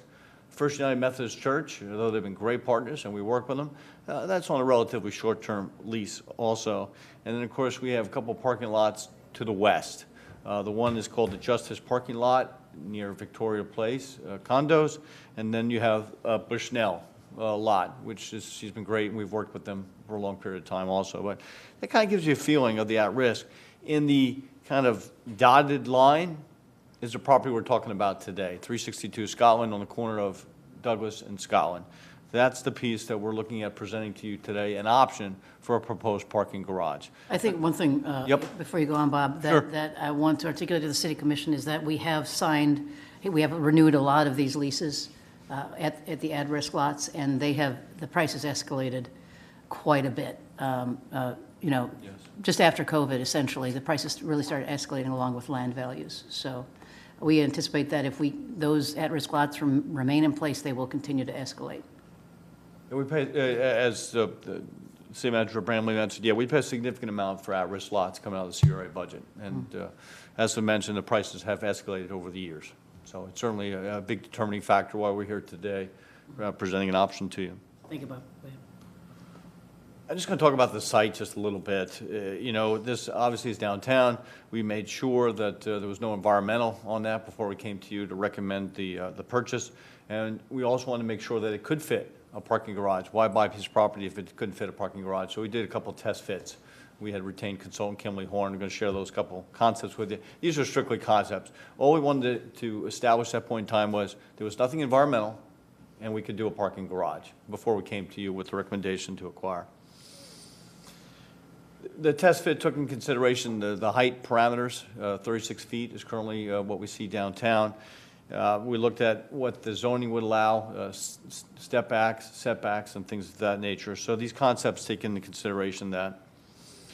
This first one is the 3-story, again, strictly concept. It's got 174 parking spaces in it, and the cost to produce this is, you see, 7.4 million is kind of what we looked at. We're going to share that number with you a little bit more later, but this just gives you an idea of what we're looking at. And we've certainly talked to fire a little bit, which would like to see Railroad Avenue widened a little bit and the radius better for their requirements in order to meet fire needs. This is a 4-story, and it's got quite a bit more parking, but it also really got up there in the budget. And it really was something with height and mass that we weren't as comfortable with. So from a staff perspective, we're in line with a 3-story type product. And the reasons for that, for height, mass, budget, we just didn't see the need to go to a 4-story. So we're still recommending more of a 3-story if that's what the commission decides to go. These are just some parking garage considerations. There's various here. I don't need to articulate all of them, but we want to make sure that it fits in with the downtown, that it has some public art compatibility, that it also has sustainability features, things of that nature. And that we also want to make sure that it has long service life, and that also that the first floor is going to be higher than what was typically required for a parking garage, in case it needs to be adaptively reused in the future. That's what we see happening today. Also, Wi-Fi, parking sensors, all those other aspects we wanted to ensure could be included, and that's what you see here. Security cameras, public art, I mentioned, ADA capability, electrical charging, more in line with sustainability and the dream. We would work very closely with Natalie Gass if that's the direction the commission decides to go to here in the future. Electric vehicle charging stations, that's a given. You know, we have that in Monroe parking garage. We might look at a couple more as things continue to grow on the electric side. This is the cost. It's $7.4 million to build this garage with what we feel would have the various architectural features that are needed so it doesn't just look sterile and blocky. This could be some brick veneer, this could be trim, this could be public art, various features we feel should be included, and that's where we're at with that $7.4 million price tag. Timeline is an important one. If the commission, you know, at some point in time, if they hear the overall financing, as City Manager Bramley mentioned, takes a look at all of these capital projects and decides what direction that we go in, this kind of gives you an idea. We could look at design this year. The construction would start probably more in '24. We need to go to the county probably on an intergovernmental resolution because of the CRA aspect. The CRA would be a pretty heavy debt service on this, and the county has mentioned to us that with capital projects, they want to have what's similar to St. Petersburg. We go to them for approval with an intergovernmental resolution, and we'd have to work with the city attorney, and we'd have to do some groundwork ourselves, prepare that, go to the county commission, and get that approval. So you see that kind of in the schedule. Then you see the design. If things all went on course, we would look at the winter of '24 for construction to be complete and for the parking garage to be open. What we're looking at today, and I think Jennifer kind of summed it up pretty well, is we wanted to share this presentation with you. We wanted to receive any input that you have. Of course, there's no decisions made today, but we'd like to get a kind of a flavor from what you think is important. And the overall financing would be presented on April 4th, and the commission would kind of make some decisions at that point in time. So I'm happy to answer any questions you have. I certainly want to make it clear that the city proactively, with commission direction and city manager direction, we've increased parking almost every year. And the numbers are pretty, I'm going to share a quick slide with you that I have here. We did a staff internal downtown parking review based on, we had 3 consultants look at our parking. We had Tim Haas, we had Walker, we've had quite a few look at our parking. So we had pretty good analysis here. But this next slide, I think is interesting to me. There you see parking in 2009, 542. You look at 2020, and this is approximate. We get 1,200 parking spaces. That's on-street, that's off-street, that's at risk, that's long-term. Pretty good amount. So we've tried to stay up to speed with what the needs are of the growing downtown. So I just wanted to share that slide. So the city's been proactive, hasn't been just reactive, and that was another thing we wanted to kind of present to you today. So I'd be happy to answer any questions that you might have. I will share this next slide. This just shows you at the bottom the at-risk parking lots. The Justice, which is to the west, Edgewater, which is to the west, Ocean Optics is probably 55 spaces. We're just going to start dealing with the new owner there soon, and you have the church. So still quite a bit of at-risk parking. And the other aspect we wanted to really emphasize is our CRA master plan, which we've accomplished probably 85–90% of what's been in that master plan. Call for a second parking garage in the capital improvement element. So we're trying to stay in line with our CRA master plan and stay up to speed with what the needs are for our downtown. We are definitely looked at as the top downtown, one of the top in the state of Florida, frankly. And we want to continue to do that, and we think the parking garage is a pretty important element. Be happy to answer any questions that you might have, or if Jennifer has anything else that I need to cover. We good? Okay. Okay. I'm going to shake it up a little bit. Commissioner Walker, I'm going to start with you.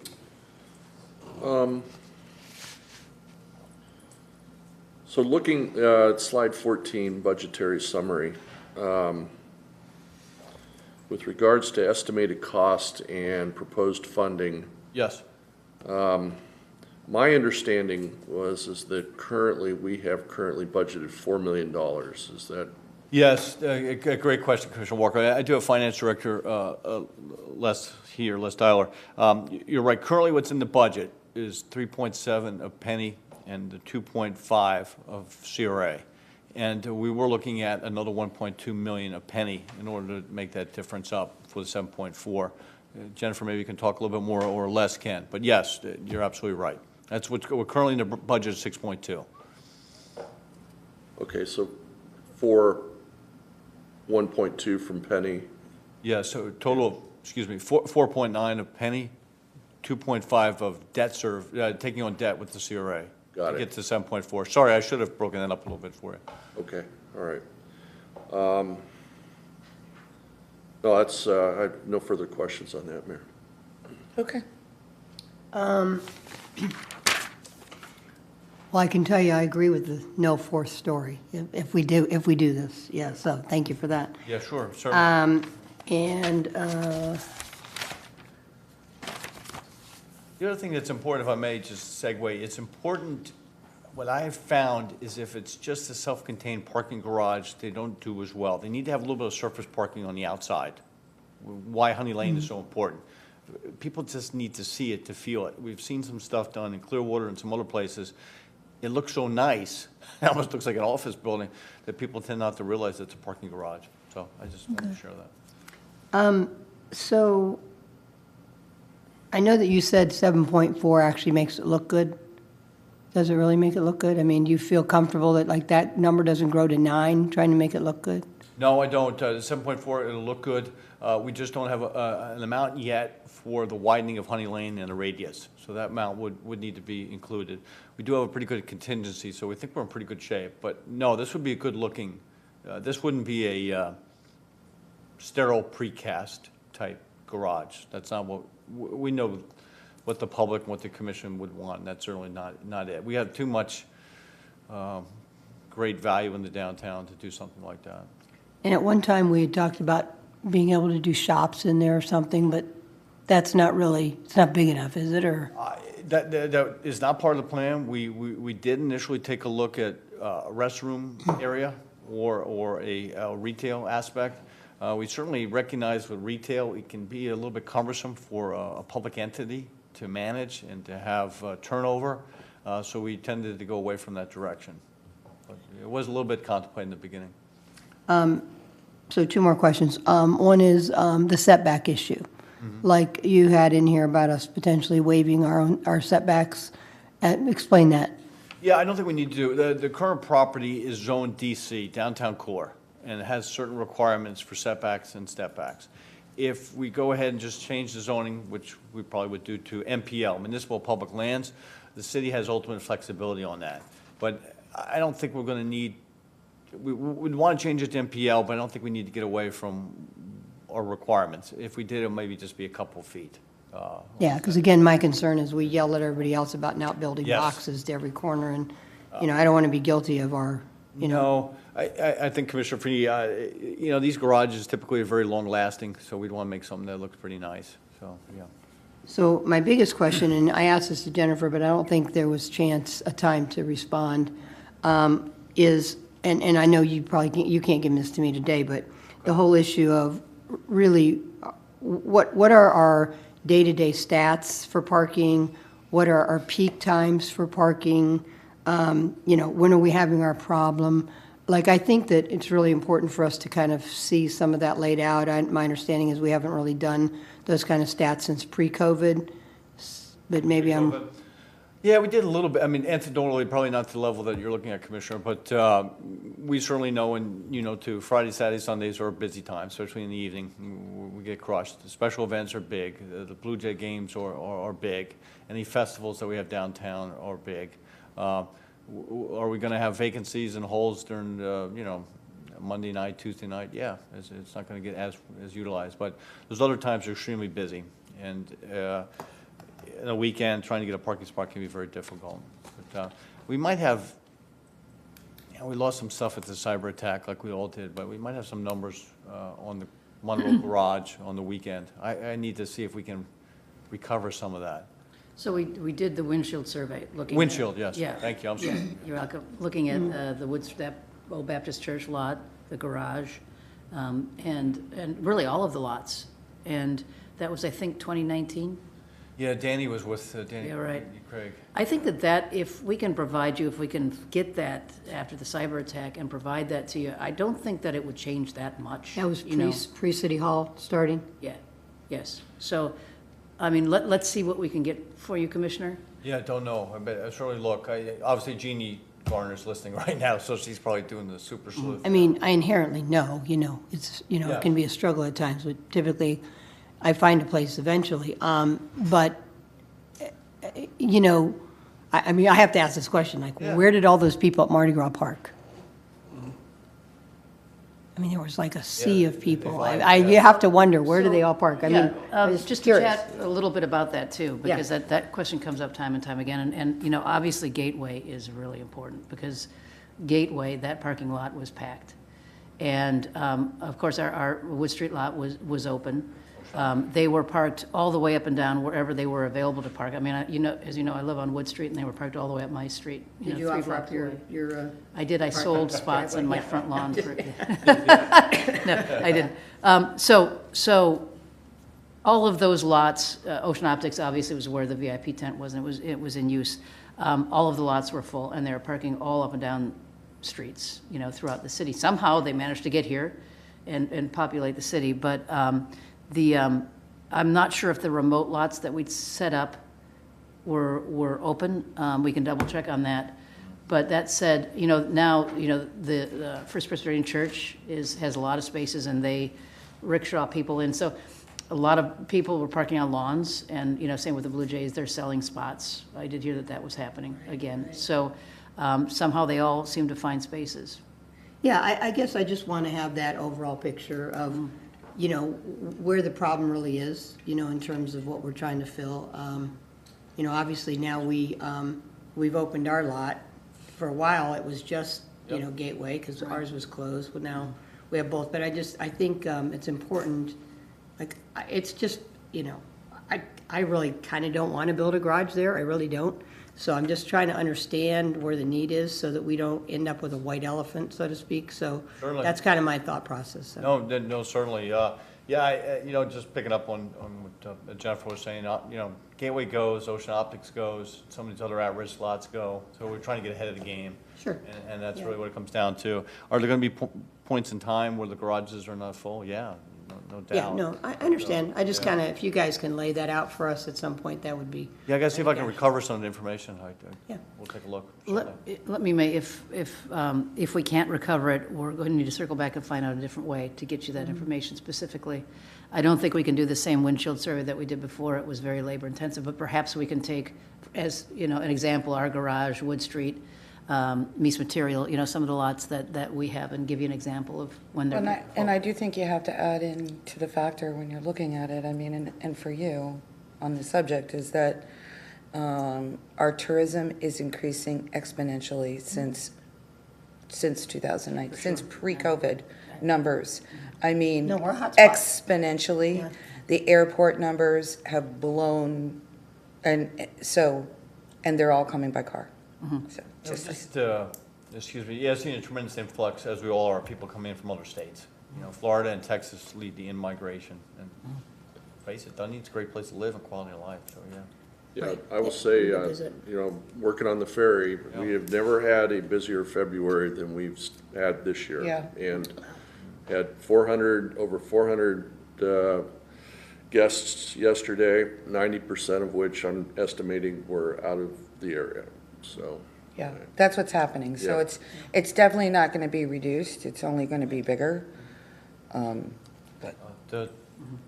I'll get with Jennifer, we'll try to recover and see what we can put together. I understand, just a matter of trying to get some of that information. Yeah.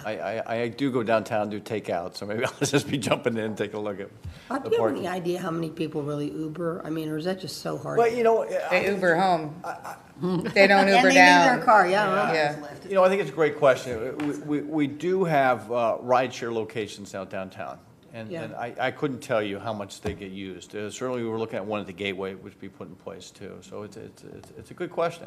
I think for Mardi Gras, I think a lot of people probably did do that. Because Yeah, I know some of my friends, and Nancy's one of them. I mean, they Uber here and Uber back, They're Yeah. coming from Seminole. Yeah. But I don't know. I don't know if how much of a thing that is. I'm sure it just fits into the whole piece, it's a puzzle. In the one study, I just happen to remember, it was Tim Haas that did one of our later parking studies, and I think they had talked about, they have to find it, but something like 5% or 10%, and it was a Yeah. growing number on Uber or Lyft coming into a downtown. Right. Yeah, okay. That's all my questions right now. Thank you. Vice Mayor, questions? Oh, I do. Uh-oh. Look out, here we Oh, go. no. Well, just to set the ground here, Bob and I have spent a lot of time on parking a long time ago, and up till now, parking within the city. So some of the questions I'm going to ask, you can even accept as comments, and we'll answer them all later, some of those later. But the first thing I would say, and this is contradictory to what I'm going to end up saying, is, yeah, I don't want to build a parking garage downtown. Why don't I want to build a parking garage downtown? So when I wrote the paper, I think you remember that, Bob, Prevent Paving Paradise. And what I was saying was, in Florida, we have to make sure that we're not paving over all of the surfaces that we have here. So if you have a garage, in my opinion, you really have to understand how big that garage has to be to handle the problem. And what is the problem? What is the issue? And how many spaces do you really need to have? So whether I want to have 3 or I want to have 4, I need to also, in my professional or my personal opinion, we need to determine how many people we think would actually park there and when would they park there. And I think you're going to end up with a 4-story garage. Particularly if you are trying to handle special events. If you take that into consideration, I guess you have to answer some other questions, and that is, or that I would need to know, do we ever have any plans of increasing the parking up here at the City Hall? Are there any thoughts about that? Are there any plans for that, of going to a second level? Here, excuse me, Commissioner, here? Vice Mayor, here? No, Oh. new City Hall. Oh, new City Hall, I'm sorry, okay. So I don't know if we have any of those plans. I also heard you say some comments, and I'd like to just throw that out and have us always consider this. We talk about putting charging stations. That sounds nice, and we can all say that, and it's nice from an energy standpoint. But are we then not asking people to bring their cars down to the downtown to get charged? And also, I feel the same way about electric golf carts, because most golf carts can, if properly handled and properly charged within the city of Dunedin, don't need to come downtown to get charged in general. I mean, they're going to be charged up, and when they come down, they can make a whole bunch of stops and still make it home very, very comfortably. So I think that we just might be adding an incentive for people to bring vehicles downtown, which brings me up to the presentation I made from the dais last year, where I was requesting a on-demand service. And I think we're going to see a report from that sometime soon, but perhaps not the way that I was presenting. But what I was attempting to do was encouraging people to get a service to come down to us here. Now, if I take a look at these numbers here, we're talking about actually total cost of somewhere around $11.5 million. And I had said then, if it's $10 million, I think I can provide on-demand service for you, just based on the interest of the money, of some number of $10 million. So how many people wouldn't drive downtown when there's an event, when there is an event? I would, if I could call up and get on demand, and it literally, it wouldn't cost me anything, I would literally not drive my car down here, for certain. My car, and so there's people that have cars that are using fuel, using diesel to get to our downtown. In that particular case, they would only be using electric, and of course they wouldn't own it, and we wouldn't have to park it. Have we put any thoughts into that? Any further thoughts into that? I have not, Vice Mayor. Okay, thank you. The cost of this, I don't know how many spots that's going to give us if we only go to 3 or if we only go to 2. I didn't see that in there, but let's. It was 175. I'm sorry? 175. 175? For 3. For 3, yeah. So I use the number of 200, okay, if we could get 200 out of it. But that's still close to $60,000 when you add the land, when you take the land and stuff for a parking spot. So that's huge. Yes. And then, of course, we have the maintenance side of it. And then, of course, as you pointed out, there does have to be a debt part of this. And so as the city manager said, I mean, we really have to look at everything all together first. And then I'm going to I have an opinion which remains when I asked for, or was suggesting that we do a rollback, is that I don't want to see us having to raise our property taxes here because of some of our debt loads that we had. So I got to see the whole package together, of course. Certainly. Do we know how many people are working in the downtown that actually drive a vehicle and/or a golf cart here? I do not. I know we do have, definitely a portion that will just come by bike, like the Costatinas, I know firsthand, but no, I do not have a number. We struggled with that, if you recall, back in 2012, 13, and 14. Yes. When we were saying, we don't know who's coming down here in a car that's actually working here and taking the space up or spot up. And if there's some alternatives for that, we're talking probably pretty small numbers there. But again, if this is going to be the one spot that we're going to, and I think we're out of spots. I mean, this construction has to take care of whatever we deem our parking is going to be in the downtown at this point in time, because I don't think we're going to get any additional parking. We're not going to have any more spaces to build on, even if we wanted to. Yeah, no, this is a prime location, and that's why the city went ahead with the acquisition. There'll still be some opportunities, I believe, for some public-private partnerships. Someone that's using the parking lot during the day, the truest, but at night have been accommodating to us. I think those situations will still be around. To what level? Hard to say. Probably very, very slim when this whole thing starts, when the whole thing ends out in about 5 years. Probably slim. I went through the little map and tried to figure out where I thought that could happen. So this is, unless it's outside of the CRA, which is also a possibility if you head up north. Yeah. I'm sorry. Did you look at? I had talked at one point in time. Sorry to use the word I, but it talked about an alternative use of the parking garage. I've talked about that since 2010 here in Dunedin, and that is building a parking garage that can be used for other purposes. It can be converted quickly. We all know, first of all, a facade. A facade goes on the outside of these. I can take you past parking garages. You don't know it's a parking garage. You think it's a building. You don't know what it is. It just looks like whatever you want it to look like. It's a facade. Sure. So we can make it look kind of decent, but it's still the size of it that makes the issue. But if I just want to know did we try to look at making it versatile? Yeah, of course, this is very, very early, but we did look at, with this the test fit, that the first floor parking would be higher. Typically these are 7.6 or 8 foot first floors. This is higher, so this would be, more around the 10 or 12 foot type range. So yes, we looked at having the ability for it to be adaptively reused if not needed.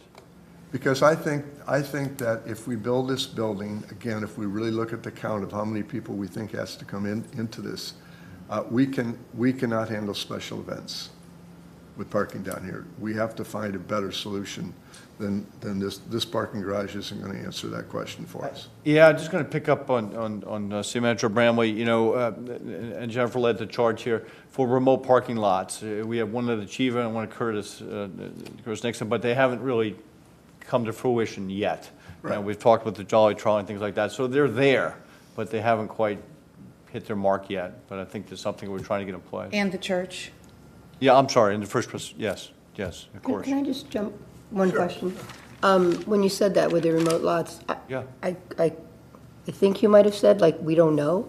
Like, are we checking those at key points so we do kind of Checking them, track I think whether or not how much they're really being used? Yeah, I don't think they've been used much yet. I think like with the merchants, the cost of running transport, Jolly Trolley or whatever they were going to use was prohibitive, so I haven't got there yet.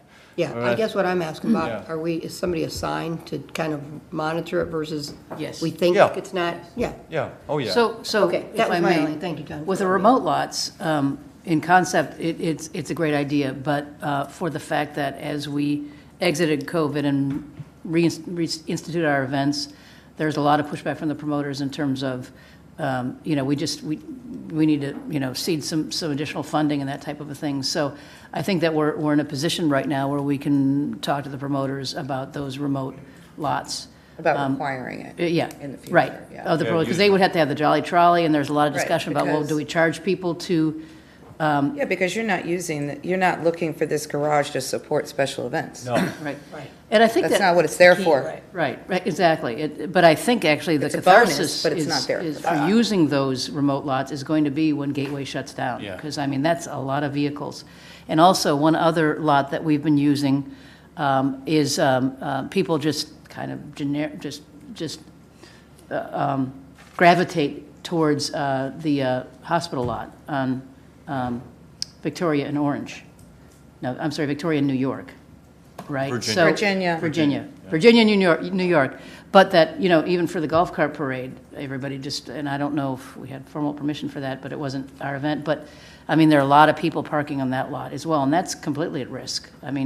It's, so you figure Gateway goes away, and you figure that lot goes away for whatever reason, and there must be, at least 500-600 vehicles there lot. during events.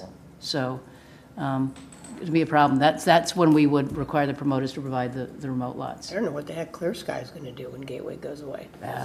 They've got they're working out a deal with, they're working out a deal with Joe as well as, they have something with the hospital.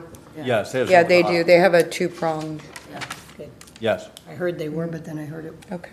So So back to Vice Mayor. So my point is, I think we really have to have a whole comprehensive plan before we talk about spending this kind of money, and almost forgetting the fact that this is not for special events, that this is for our regular events, or our regular parking down here, because it may help, but probably not. For special events. It'll be jammed instantaneously. Yeah, Just taking what's going to be gone up the hill. And the Blue Jays, this would get filled quickly. Exactly. You mentioned about charging,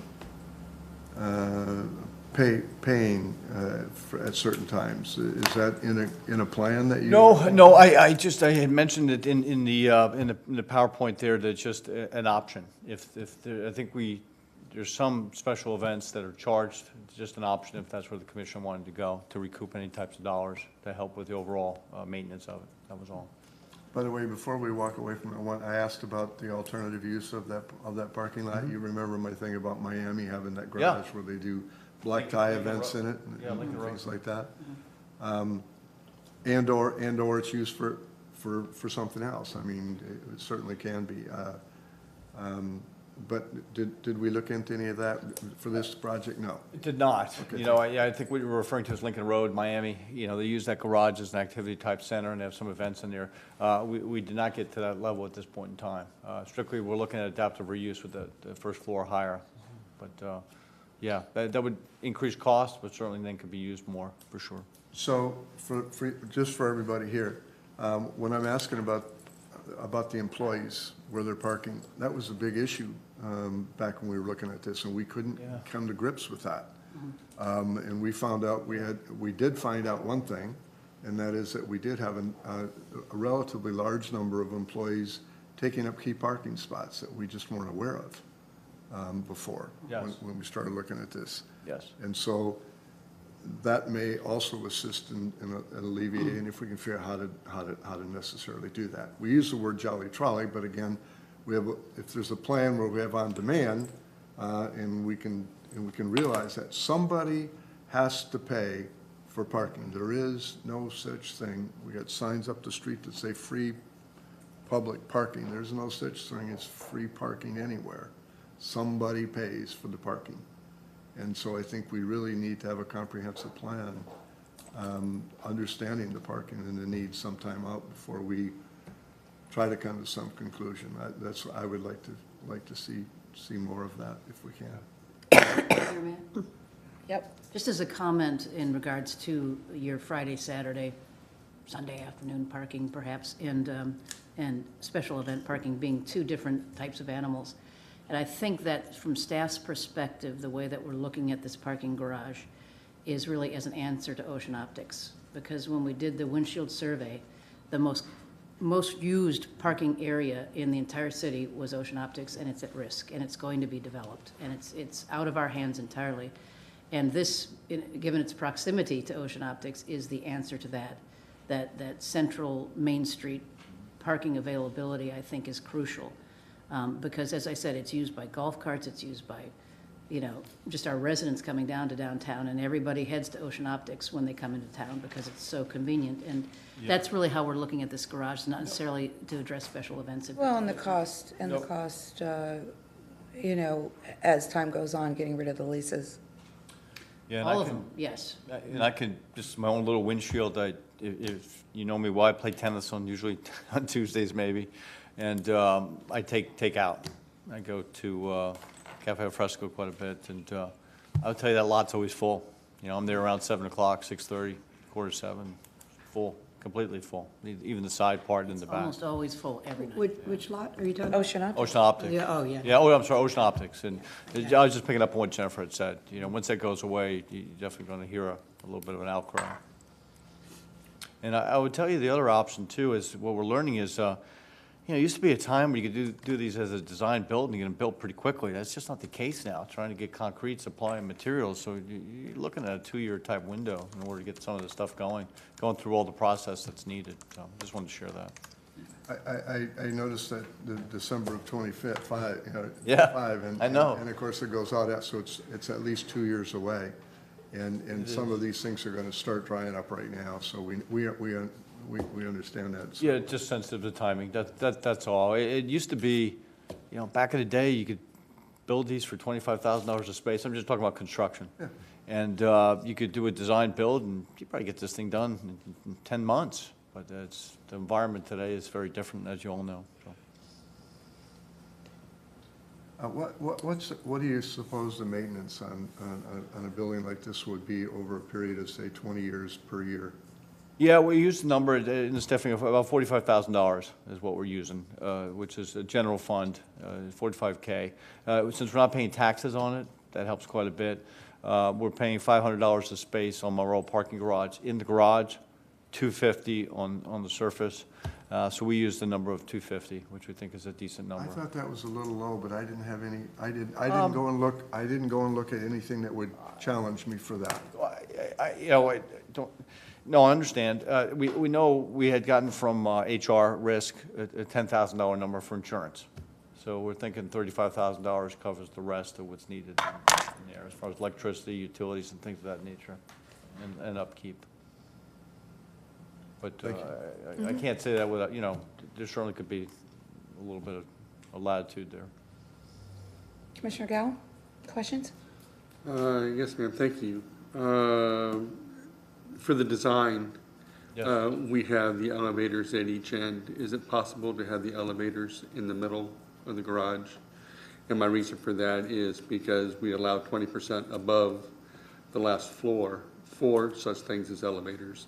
And if we have those elevators in the middle, then that increase is out of the sight line from the sidewalk. So it, helps reduce the size. Yeah, strictly a design, architectural, technical, I don't know. Not a bad idea, though. I understand. I don't know the dynamics of a garage. Certainly something could be looked at. But you're still going to have the stairwell somewhere. Yeah. You have to have Maybe, both. Jorge, Right. Could those be, right, I'm sure there's, okay, yeah, Jorge just mentioned, this is obviously, I'm not an engineer or architect, but he said with something like that, you will lose parking spaces as a result of that situation. I guess it could be looked at if we get to that point, the sidewalks, I know this is a little detailed, the sidewalks around. Yeah. You were going to use pavers that are pervious. Do we have a width of those sidewalks at this point? Oh, gosh, no. Yes. No, but for, typically as a planner, I won't go anything less than 6 feet because that means 3 people abreast. If I can go wider, I certainly like it. I love an 8-foot walk if I could do it. It all comes down to with a garage, a little bit I know, it comes down to radiuses and turning movements as far as cars and how all that works out. So I don't know at this point in time, but certainly would like to have wider sidewalks, for sure. And my other questions are just data on parking in general that you've already heard from everybody else, and maintenance numbers on it. Other than that, it's just comments. So, thank you.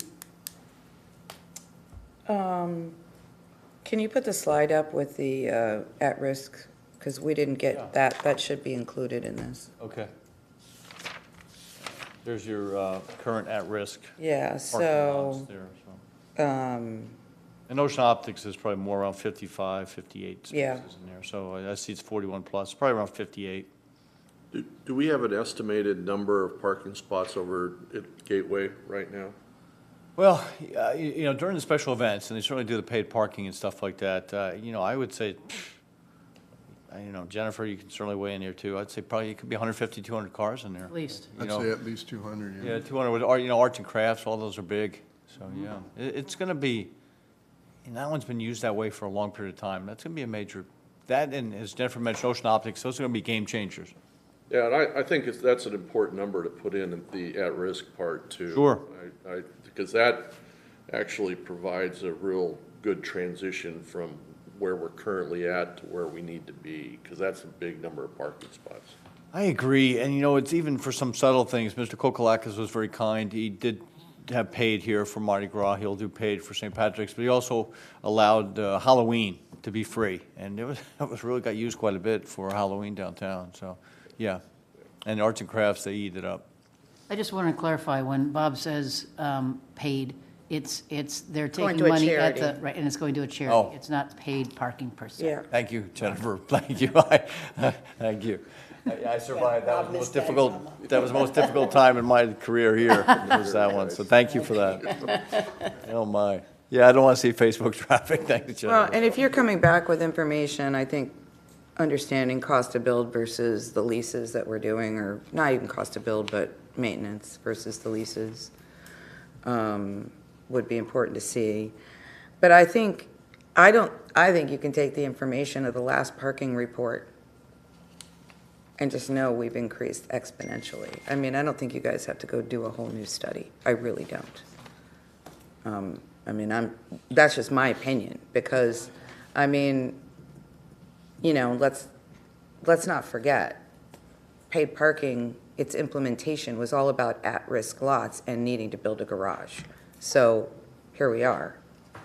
Yes. And that was, you know, 5 years ago, 6 years ago, when all that started. So I'm just saying, you know, those numbers are low at this point. But I don't have any questions. All I have is comments, so I don't want to, I do want to just open up. I don't see anybody from the public. I'm just, if I may, Mayor, just share a number. You asked about the leases. Long-term is the Monroe parking garage. We're somewhere around $113,000 a year on that lease that the CRA pays. We have about another $100,000 or $125,000 in other leases. So I just wanted to share that number. Yeah. Okay. No question. Yep. Does it make sense at any time to approach Joe about extending the Monroe lease out a little further? I mean, just doing it early versus waiting till it's closer? Because, I mean, it'll, what is it? 2036. 2036, we'll be here before we know it. Just thinking out loud. I mean, that's your call, but, Yeah, I think he, yeah, I certainly you know, just kind of, again. can you talk. know, I know he's focused strictly on the gateway at the moment. Right, I but, got you. sure, But, you know, certainly. just keep it in your head. I'm just, Sure, you know. sure. Okay, I'm gonna go to comments, and then after comments, I'm gonna try to get some consensus direction. Yeah, I'd like to recap maybe with Jennifer. Okay, Commissioner Walker? No further comments. I just, that the number, the gateway number needs to be included though, because that paints a much clearer picture to me at least, so. Certainly, significant. Yes. And are you, you know, as far as some consensus, you would go for the 3 versus the 4, which is what's being recommended? Yes. Yes? Yes. Okay. Commissioner Franny? Yeah, no, I mean, I think there's a lot at play here. Want to understand all the parking numbers. Obviously, we know we have, that's our issue. I mean, you know, we have to keep our eyes on that ball and be proactive.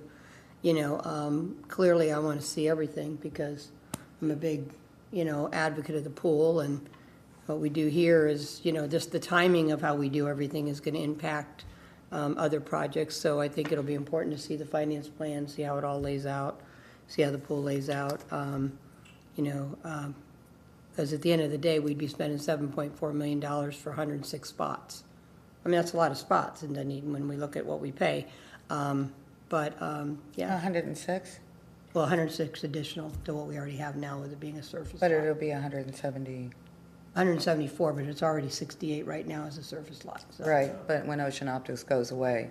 Oh, yeah, no, I'm not even getting into that. Okay, but I'm that's. just saying we get 107, Yes. 106 spots additional.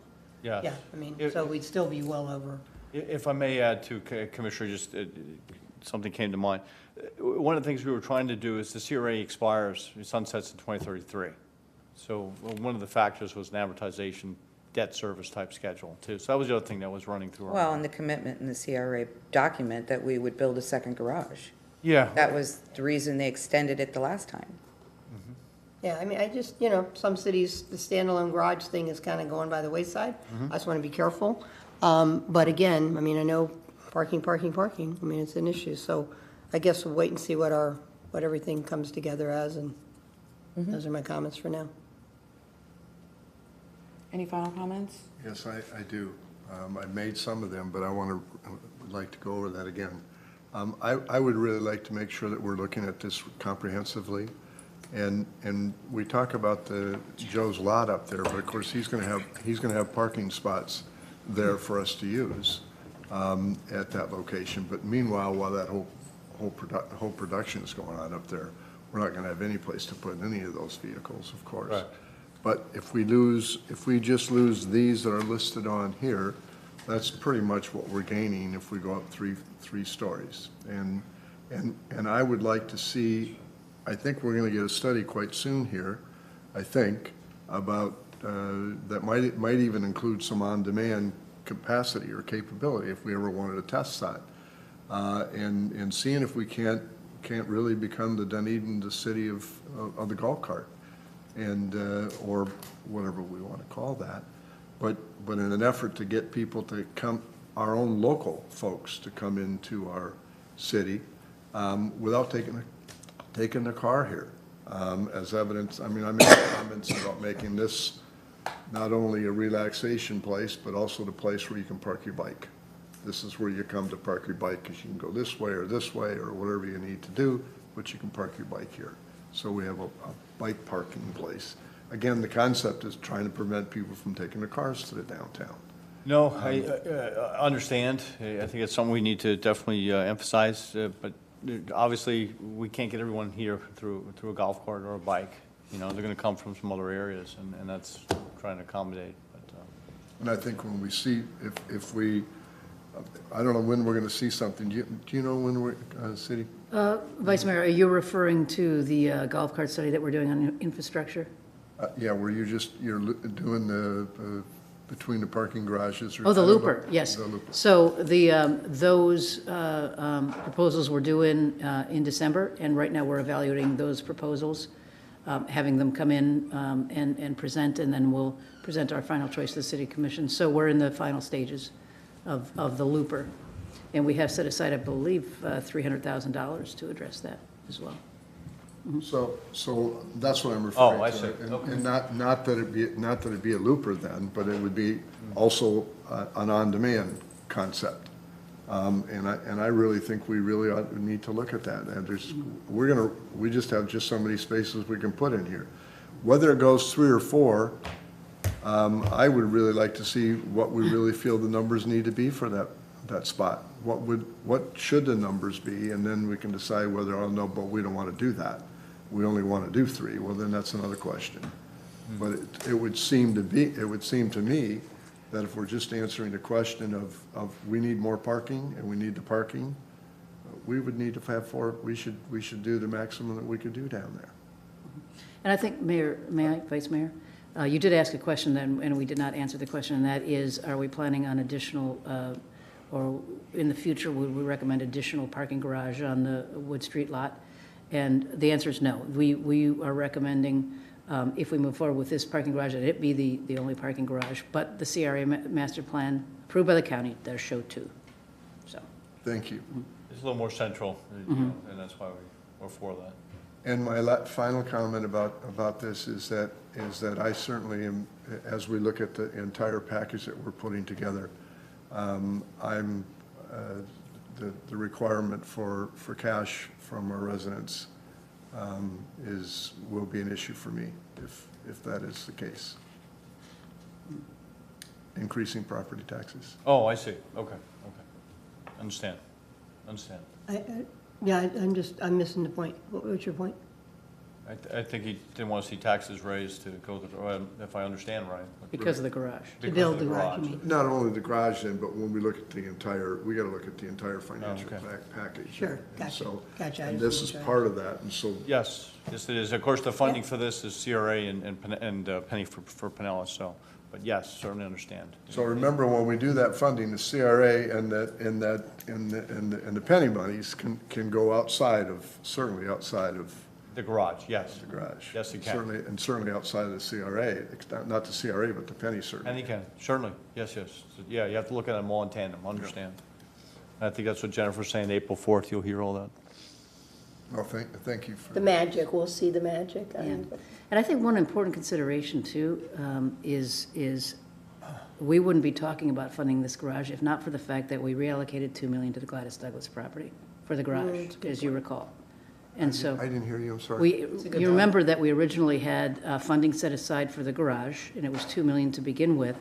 We reallocated that $2 million to purchase the Gladys Douglas property. So we've been planning a garage for a very long time, Yes, is what you're yes. saying. And It was just originally going to be over here. Right, and I firmly believe now, in retrospect, that Gladys Douglas property could not have occurred without that initial step out. The city was the first one that took a step out for the $2 million. So I think that we have to, as we're considering this and your constituents are watching, they need to understand that's why we're in the hunt for additional funding for this garage.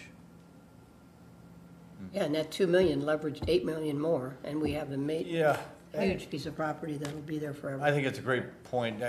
I'm sorry, now recalling that with Jennifer, yeah, I mean, the opportunity with glass was phenomenal. And we thought that size, mass, scale, cost, things didn't work as well at Wood Street, and frankly, this piece is a lot more centrally located. Right. So, yeah, good point. And can I just say, when you guys look at that building now, aren't we all glad we didn't put a big garage in front of it? I mean, I'm just saying. I mean, I know it doesn't solve our parking problems, It but- wouldn't have bothered me. Oh, I think it. I mean, it's for beautiful, but it me- wouldn't have bothered me. Well, I think the other thing that was nice there too, we did angle parking now around the perimeter of that Wood Street to add even more It's spaces. beautiful, the lot is beautiful. And the walkability of that is really, It is. really pretty nice. Okay, I need to give another commissioner a chance to Sorry. speak. Oh, thank you, Mayor. I'm going to sound like a broken record, so I apologize for that, but just things need to be said.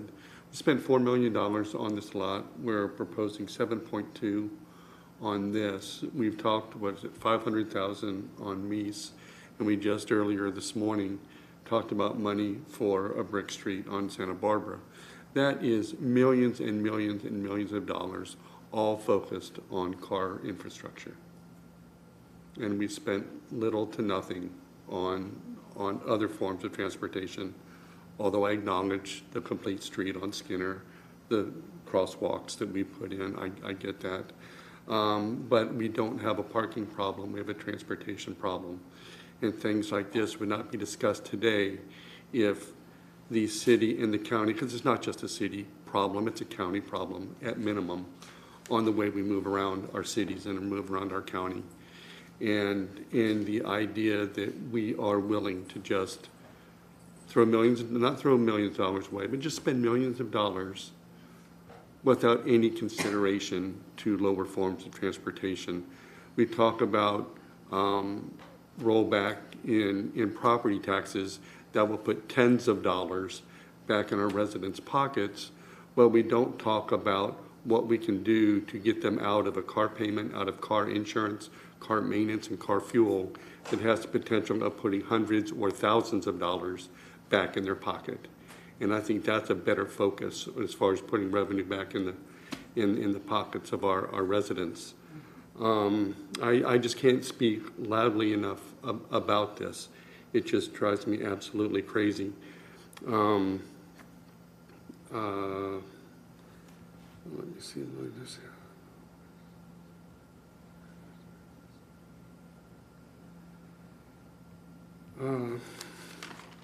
That's it. That's it. We may or may not have to do this, but it just makes me insanely angry that we're in this position to do this, and it's a waste of public money. End of story. Because of the transportation system. Because of the transportation Yeah, system. okay. I wanted people when they're listening to you. And it's to not clarify. just the lack of transportation, it's also the anti-focus on it.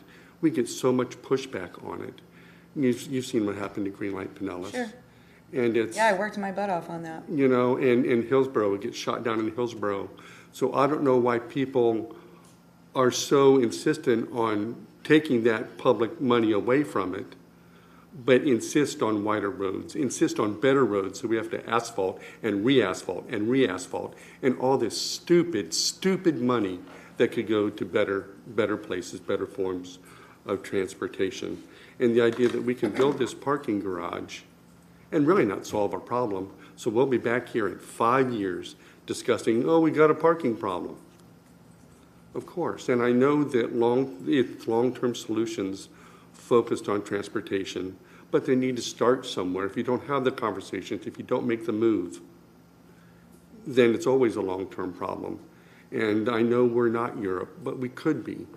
And understand that places like Amsterdam, who have fabulous forms of transportation, were in the same position as we are. So it's not America is different. America is not different. The only difference is in the philosophy of the residents and the citizens that live here. And it was a distinct choice for Amsterdam to include alternative forms of transportation, to encourage mass transit, to encourage public transit, to encourage bicycling. And it's not anti-car. If people want to drive their cars, that's fabulous. But if you open it up to everybody so that we embrace all forms of transportation, again, those that choose bicycles will be able to put hundreds and thousands of dollars back in their pockets by not being, right now, to be competitive in America, you have to have a car. We talk about seniors, and they're driving, seniors on limited income are forced into a car payment. They're forced into insurance. They're forced into maintenance. But yet we want to talk about poor seniors and limited income and what we can do to help them. That is a lifelong assistance to our seniors. That our public transportation is working hard to try and be a partner with our school system to allow our high schools to allow public transportation, so to alleviate some of the financial pressure off our school systems. Well, that is a wonderful transition. If you can get people to ride public transit when they're teens, they can become lifelong public transit riders. But you have to have the infrastructure, you have to have the ridership, you have to have the frequency. And I am digressing from this topic, and I apologize. But I think that this is just stupid, stupid money. Thank you. You're welcome. Thank you for your patience. Thank you. Okay, so having been so deeply involved in all of the parking studies that we've done, I think the last one was 2009, the first one, 8 or 9, where we were trying to put money aside for parking. We knew we needed parking. Every single one showed that we needed additional parking. And then, of course, paid parking came around. And the reason people were willing to accept paid parking was A, to increase the turnover, but also be able to make money to be able to purchase parking garage and lots and that type of thing. Because everybody was worried about all the at-risk. So here we are. We're doing exactly what we said we needed to do. At least that's what's being proposed, especially with the Ocean Optics situation. And we're questioning it. So I do appreciate everybody's concerns and certainly want everybody the staff to provide all of those things that people want to see. But we have it. I don't think we have to do new studies. I think we pull it out and wrap it together. You've got your West End parking situation and your East End parking situation. Your East End parking situation isn't quite as bad at this point because there isn't as many locations to visit on the East End. But when Gateway gets built, I wouldn't say never as far as a parking garage over there. It won't be while we're sitting on the dais, but I definitely think it will come. But I think it's far enough out that we don't have to worry about it from a financial perspective. I do think that it's important to recognize we built a bigger stadium that has, 4,000 additional people that can be there? But guess what? No additional parking. Not really. And that was a big concern from everybody. But we have that. We have to recognize it. I get it. It's only 6 weeks out of the year. But it's also, if they really start ramping up now post-COVID to filling during the summer months, that's going to be an issue. We can't keep building things and we can't keep doing improvements and, add economic development and not provide the infrastructure. We don't require our businesses to build parking with their stuff. Not that much. So if we continue down that road, this is what we have to do to support it. I think if we talk to any one of our businesses in the downtown, they will tell you, once Ocean Optics goes away, we're in a bad situation. During all of paid parking, and when Ocean Optics sold to the Armenians, we got letter after letter after email after public comment on their words, how stupid we were that we didn't plan for it to go away and to replace that parking. Or buy it and build a park. We heard both. But it was huge. I can't tell you how many emails we got about that. in our CRA, we have committed to do this. We're going to hopefully keep our CRA at 033. I think we have to show our commitment. And I do think there is a plan. I just think it's not on paper. So Jennifer, maybe you want to write this down, or Bob. We are working on a looper internally at this point. We need you to advocate for 30-minute service of Jolly Trolley, but we have the Jolly Trolley, okay? I'm sitting on the waterborne transportation, and I'm working my butt off to try to get funding on additional ferry service that would be connected to the Jolly Trolley. But PSDA is the sticky wicket, so I'm looking to you. You want us to have less cars here, get 30-minute service on our Jolly Trolley. Just saying. And that's not a condemnation. I know you know that, but I just want to reiterate it. We are also have been talking, if you remember, at the last strategic planning session we had last year for the budget, was about parking sensor technology and being a smart city. If we have parking sensors on every one of our, which we've talked about, and I know your person is working into, Michael, I'm looking at Jennifer, thing one. Sorry. Michael's already even looked into it, and it's relatively inexpensive, comparatively speaking. Yes. We can have parking sensors in our street parking, our lease lots, our garages, everywhere, that has a back end to it that provides two things. One's an app to the community, can show you where all the available parking is, legal available parking, right? And two, it provides an app where people, two, it gives us the data as to all the stuff we keep asking about. How many, what's the worst areas? What's the best areas? Which areas have the highest turnover? Blah, blah, blah. So there is a plan, but I think we've had 3 parking studies that show us every single time. The answer is, go back and read them all. They'll all say, without the leased lots, we're in trouble. So being in charge of our own destiny, having the higher first floor raised up so it has an adaptive use, right? In case we need that in 30 years or whatever it is important. And the amount of increased tourism that I'm seeing, do you know that Tampa Airport right now, their latest projections, they're going to beat this year, we're in 23, they're going to beat their 2019 numbers.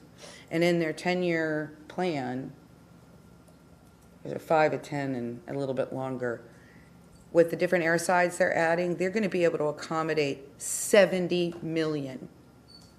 Think about that.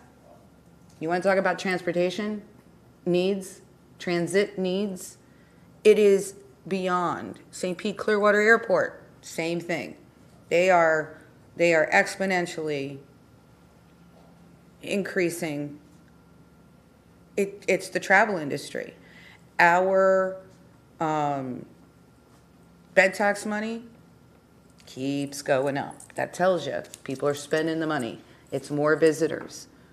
Problem is, the visitor profile tells you that 90% of these people coming here are coming by car. They may come through an airport, but they rent a car or they drive here, because we get a lot of day visitors. We have 800,000 estimated visitors to Dunedin every year, and we only have 38,000 that live here. And they come by car because we don't offer an alternative. But we can't do that. I get We can't go to Wesley Chapel and say, hey, drive over for the day, we'll provide you on-demand service. And I know that's not what you meant. I'm not trying to say that, but, so we have to deal with the situation we're in. And when you look at the bed tax money that's going up, up, and up, right? That's the same thing happening with the penny, because there are increased visitors, the sheer number of visitors coming here. And if you look at the visitor profile again, they'll tell you, like best and worst, kind of like our surveys, our citizen survey. Number 1 complaint's traffic and lack of transit. Number 2 complaint is parking. Now, I'm not saying we should be spending our money to accommodate them. I'm just giving you just a broader picture than in our little world, you know, and kind of a picture from before, where we started and where we come on, you know, have come down to. I think those pieces are important to know. I think we need to talk to our business owners, because I'm telling you, I don't think there's a business owner downtown that's not going to tell you if Ocean Optics goes away. I think I already said that. Sorry about that. I'm just looking at the rest of my notes.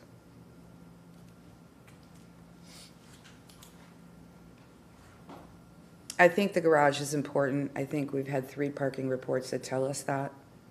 I think we've been there. But I don't disrespect anybody else's opinion about what they feel, because every time we talk about it, all the same things come up.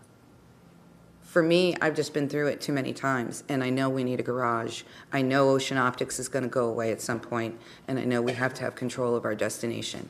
The fact that the majority of the cost of this is going to come from Penny for Pinellas, where 1/3 is covered by tourism, makes me happy. It makes me more willing to support it financially. And knowing that gradually over time, we're going to get rid of these leases from the cost, you know, which doesn't get covered by Penny for Pinellas. That it's going to be able to offset it. I see the benefit to this exponentially. Again, when we went through paid parking, everybody and their brother were telling us how stupid we looked for not planning earlier for our success.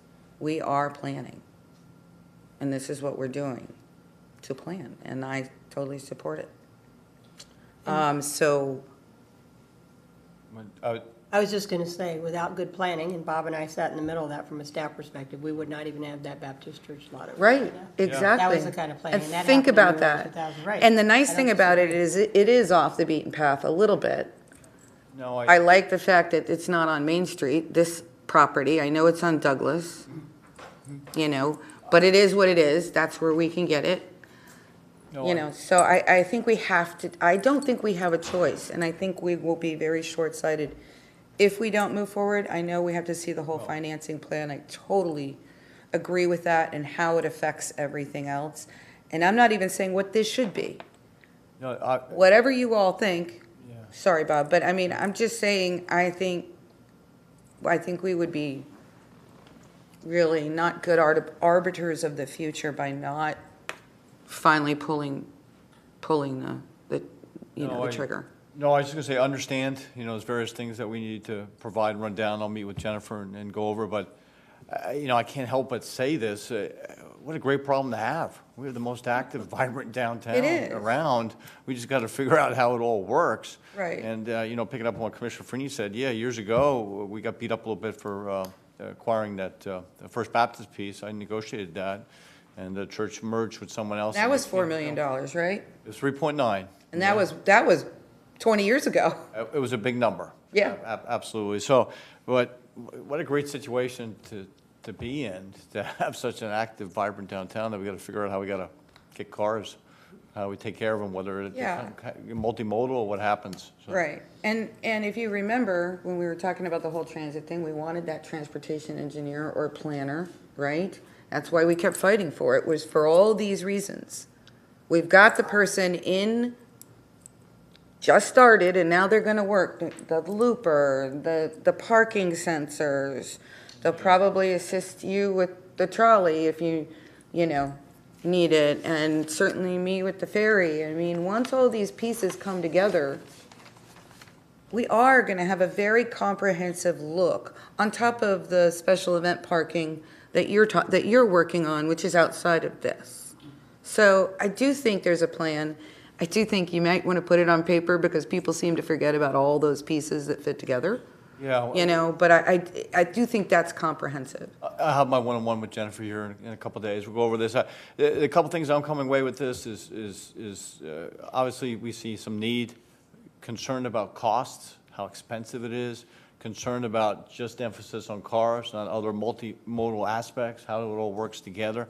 So I think I'm hearing some common themes that I'll get together with Jennifer that we need to address and get back to you. Well, and I think on the document, you asked for some consensus Yeah. on 3 stories or 4. I did. Okay, I can tell you, I mean, it's 3 stories with parking on top, so it's not, 3 you above know, grade. right, so, you know, you're still gonna have, I mean, if you went 4 stories, it would be 4 stories with parking on top. I don't think we're ever gonna do that. I think 4 stories would just dominate. It It's would too stick big. out like a sore thumb, Yeah. if you want my really direct personal opinion. I think you said 3, you said 3, I said No. 3, you said you weren't sure yet. Now, Mayor, if I may say, I have 3, but I have a question on that, though. Okay, go ahead. Just, I know we're in, we're in conversation, sorry about that. No, it's all right. But if we go 3 stories, I don't know, because there was a concept of solar. Yeah, the solar would be above it, And is. so that's adding height. Well, But I'm just saying. but is that allowed if we just say, yeah, go with 3 stories? Because I know it's 4 stories with commission approval. So if we went 3 stories, but the solar was there, does that have to come back to us for approval or that? no, I think, No, because it's not a hard building. I think too, I must say, this is so conceptual, so early. Yeah. That we might be able to enlarge it on the footprint of the property and get more parking, you know, and not push heights. I just don't know at this point in time. But I understand solar is a very important I element. think the solar on top, which is But- what but we were the- talking about over here, I'm totally for that. But to answer the question, no, 3 stories, it'd really be Right. my max. Okay, and then the other, I'm just trying to get to that page. Number of parking decks, features as a basis, see slides 10 and 13. Can you go to 10 and 13? Certainly can go there. Okay, go to the next, I don't think, well, I will say, one thing I was gonna say, that if you ever wanted that garage to be used during a special event, you have to have an entrance that's accessible off of Douglas. Because we've got 2 big parades, and how are you gonna get in there if the street's shut down? Absolutely, I So don't, again, I don't know what all of that, how all that affects everything. I'm just throwing it out. 7.2 million, sorry, can't use it today. Right, exactly. I mean, you know, exactly, and I hate to put all the onus on Scotland, so I don't know what the answers are, I really don't, but I just want to point that out. We don't want it to block it. I think ingress, yes. off There has Douglas. to be another entrance or a different choice, whatever that is. Okay, so basically you want to make sure there's some ingress off of Douglas, is what I'm hearing from you. Okay. No, ingress or egress off of Scotland. Oh, for Scotland. Or somewhere else, because Oh, I if see. Douglas, it's going to be blocked I got you, if okay. you have a parade. That's an important feature, so that. So the design features you're talking about, other than, we know okay, it's so gonna look good. pre-wiring, of course, you know, any kind of signage that we might need to communicate, I would think we would want all that, you know, parking sensors, Wi-Fi. Oh, We don't have a choice in public art. I mean, that's just a part of it. I think you have to think through all the pull-offs and everything more until you see what size. I'm just speaking. Feel free to jump in. I'm not trying to, you know, I'm just, No, I just think that's probably early with that. yeah, it's too early. And I don't know whether you mentioned it, Mayor, but the attendant booth, and I think that's old school, I don't know that. Yeah, I don't parking think we garages are need doing that. anymore. I don't think we need that. Even if it was automatic, you don't need a booth. Says the guy that tested the BST. Yeah, The smart bus, yep. yeah, says me, who Jennifer and I couldn't get out of our parking garage in Hollywood for the Florida League of Cities. Oh, we're really going to tell everybody about that? That was a 45-minute What's it for? ordeal, 30-minute ordeal, backing up traffic. The thing wouldn't go up. We didn't know what we were 45 doing. minutes minimum, but anyway. Yeah, It's good it to have a smart stunk. mayor and smart city manager. Yeah, I would almost still never like got to home. have a component of this being, how do we have people not take their cars downtown? yeah, I agree. I agree. You know, I think everything you know, the dream elements, love the living wall kind of thing. So totally love that. you know, I'm fine with You know, I'm fine with charging. I see what you're saying, Commissioner, Vice Mayor. I just don't get it, because I will tell you that, like, my friend, I've got a number of friends that have golf carts, and they charge before they come down. But if they're, like, let's say they're doing Sunday Fun Day, which happens often, especially with golf carters, right, Rob? It does. And you're driving around all over the place, because you can.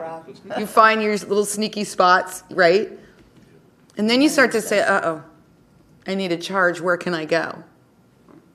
I mean, that happens. It does happen. It's not there for, you don't need them.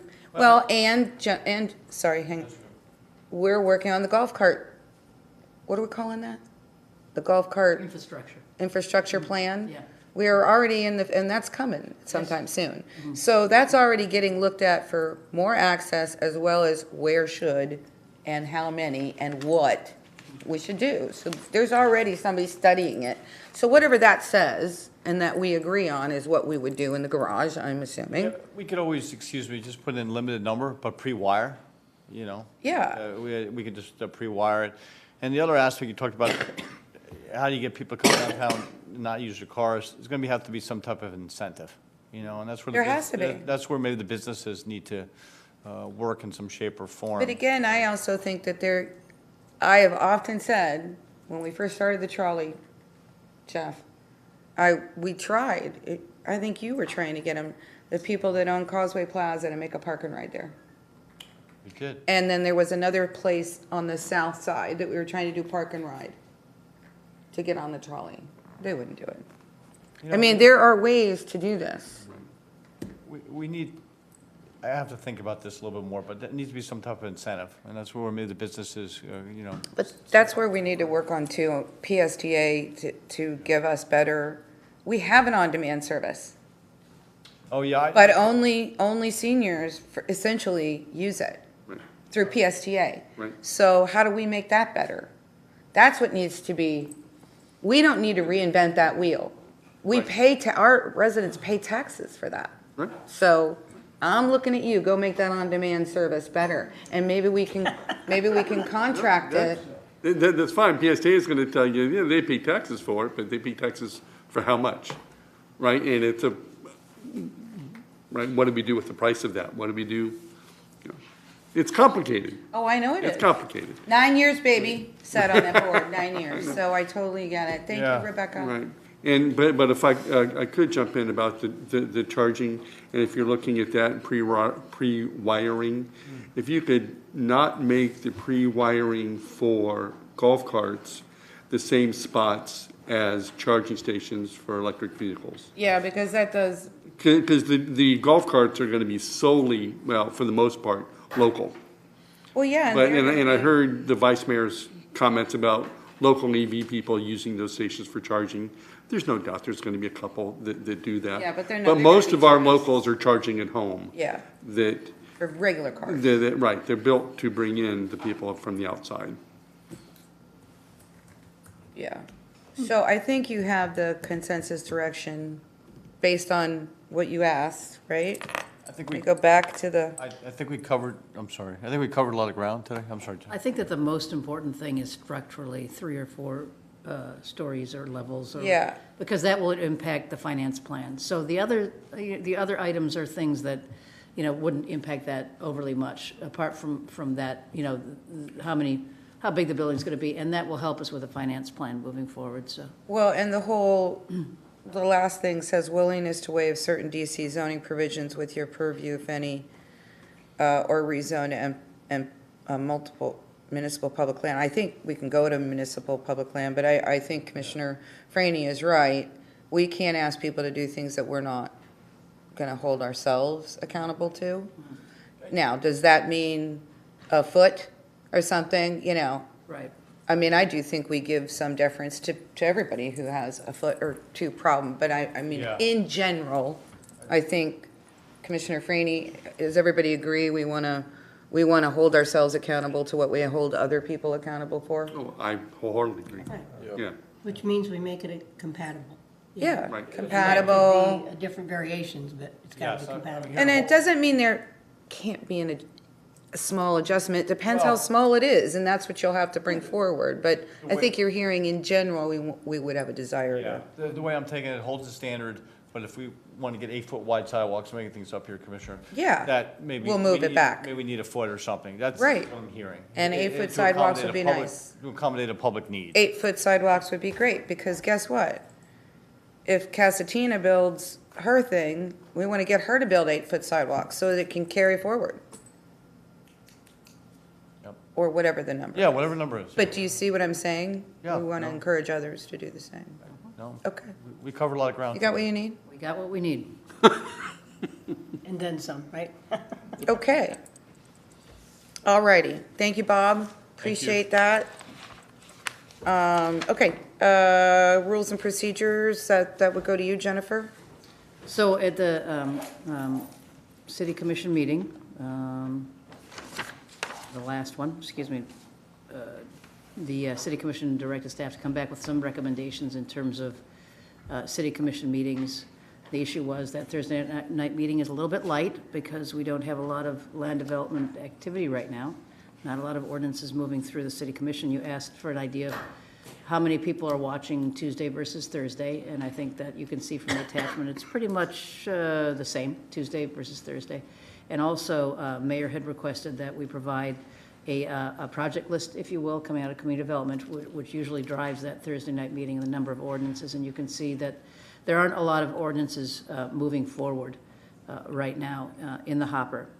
So Rebecca and I met, and unfortunately Rebecca had to leave, and we have Michelle, so she can. I'm sure Rebecca spoke with Michelle as far as in this intervening period what it is that we should do moving forward with the Tuesday versus Thursday meeting. And so this is genuinely recommendation light, if you will, in terms of I don't think that we amend our rules of procedure entirely to say no Tuesday meeting and no Thursday meeting. I think that last time I requested clear direction from the city commission in terms of what is it you'd like staff to do. And so, again, in talking to Rebecca, what we'd like to do moving forward as we get through the spring and then the summer is that if we have really light meetings, then the meeting would occur on Thursday, and then the Tuesday meeting would be canceled. The Tuesday meeting is still in place for the workshop items. And so you can see that's one of the reasons why we've attached the workshop schedule. We get, as we get into the summer months, late spring and summer months, we do tend to not have as many items. And that's mostly, really, as I was thinking about it, it's a function of the way that we budget. You're seeing these items in fiscal year 2023 coming through to you that were funded last October as part of this fiscal year. And then we kind of get those through the city commission and start to implement or build or do whatever it is that we're doing. And so Right, you're going to add on this list all the other things that are like we're on George's list that aren't here. yeah, I have You're not going to date it, you're just going to put, because there are a number of things that are not on this list. and that's under attachment C, which is copy community development project list. So Mayor's right. When I was briefing the mayor yesterday, she brought up that we used to, on the workshop, have that list of things that are coming to you eventually without a date, because we didn't have a date. So we need to add this to this list as well, so that you know what's coming up. But that said, I think that it has been working, to some extent, as far as the all-day brief on Mondays, and then the Tuesday morning meeting, and then the Thursday evening city commission meeting. And I think that we just had to deal with where we are in the intervening period. And I saw, the last discussion that we had, a lot of you had concern on canceling that Thursday meeting, and that's really what drove staff's recommendation here. I think that Tuesday morning meeting is still really useful as far as the workshop. I mean, the workshop today was the largest portion, and you'll see on the 7th, the workshop is the largest portion, and you've got a few items on consent. We would really look at canceling that Tuesday morning meeting when we have maybe one or two items on, Tuesday and one or two fast items on a Thursday. So, and I'm actually not seeing that happen all the way through April into May either, because we have some pretty large scale items coming up, as well as we get through the budget process as well. So, we may supplant some of those extra meetings that we have on the budget with a Tuesday meeting as well. Yeah. In order to fill it up. So we did ask you, as item number 2, give city manager and city clerk flexibility to agendize items to balance those meetings out. Because in reading over your rules of procedure, they're specific as far as what goes on a Tuesday, what goes on a Thursday. And so I'm just asking for your blessing for Rebecca and I to work together to agendize those. And when you disagree with where we've agendized something, to kindly say we disagree. And I think that's when you're in a transition period. I think that's appropriate. Yeah. Everybody okay with the recommendation? You guys okay with Jennifer's recommendation for now? And we'll relook at it when the summer and things slow down a little bit? Absolutely. You okay with that? I'm fine. Can I just make a couple comments on it? Sure. Yeah. So, yeah, and I am fine. I think we should, but I just was thinking about some things, and I just kind of wanted to put it in our head as we move forward, and we kind of assess where we want to be. But, like, I was just thinking about why, it was a concern. We traditionally have always had first and third Thursday night meetings, right? So citizens knew that's the time for coming to a meeting, that's the time, Thursday night's been the primary meeting. And if you think about kind of how we shifted the schedule even now, like in January and February this year, we literally, our Thursday meetings have been the second and the fourth Thursdays. The reason that happened was because then we started to say, well, the Tuesday follows the holiday. So again, the work session's driving the primary meeting again. And I don't think the Tuesday should be the driver of the primary meeting. First and third should be kind of, it's just, and again, I'm just giving some thoughts. I think because, again, we all know, the more you repeat the same, commonality and habit, the more citizens know when to turn in and not get confused by, gee, are they just not meeting? And interestingly enough, in January, or actually in February, we canceled, the second. So then we only had the fourth. So if somebody's switching in who's used to first and third, they're like, what? Okay, what it, and then, and again, going back to just proper time for Jennifer to brief everybody, a lot of times we get pushed, and at the very end of our meetings today, when we do our updates and we do our comments, we either don't do them or we rush them. So, so again, my thought again, put that back on the regular meeting since they are lighter. But I'm 100% fine with just kind of getting through this and kind of thinking about it all as a group individually. But I just wanted to kind of put those things out there because I just think that work session has driven our primary meetings into kind of nothing that anybody could really follow and know when they are. So that's just my concern. So other than that, I'm willing to, go with what Jennifer wants to try and see if we can kind of get some of the kinks out. Okay. Jeff? I'm all for getting the kinks out. Okay. Me too. I mean, I just, I think, worst case scenario, we can even move some workshop items to Thursday. I agree. I don't think we want to get rid of Tuesday yet. It's in our schedules. I never want to get rid of it. And I never want to get rid of it Tuesday. Right. That was not my focus. We might even have half as many Tuesdays because, no, it's just, we have to have two work sessions. So I think that's historically always been true. Yeah, because you know how hard it is to get something in our calendar. Right. It's like impossible.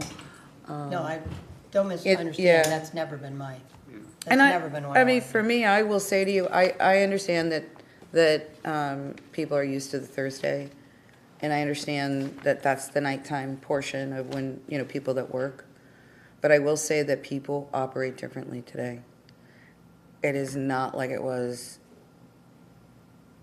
15 years ago. I think the data kind of showed that. Yeah, they watch whenever it's on, whenever they see the live. To participate. Right. That's where I think our focus has to be. Right. Participation. No, I do get that, but I also think that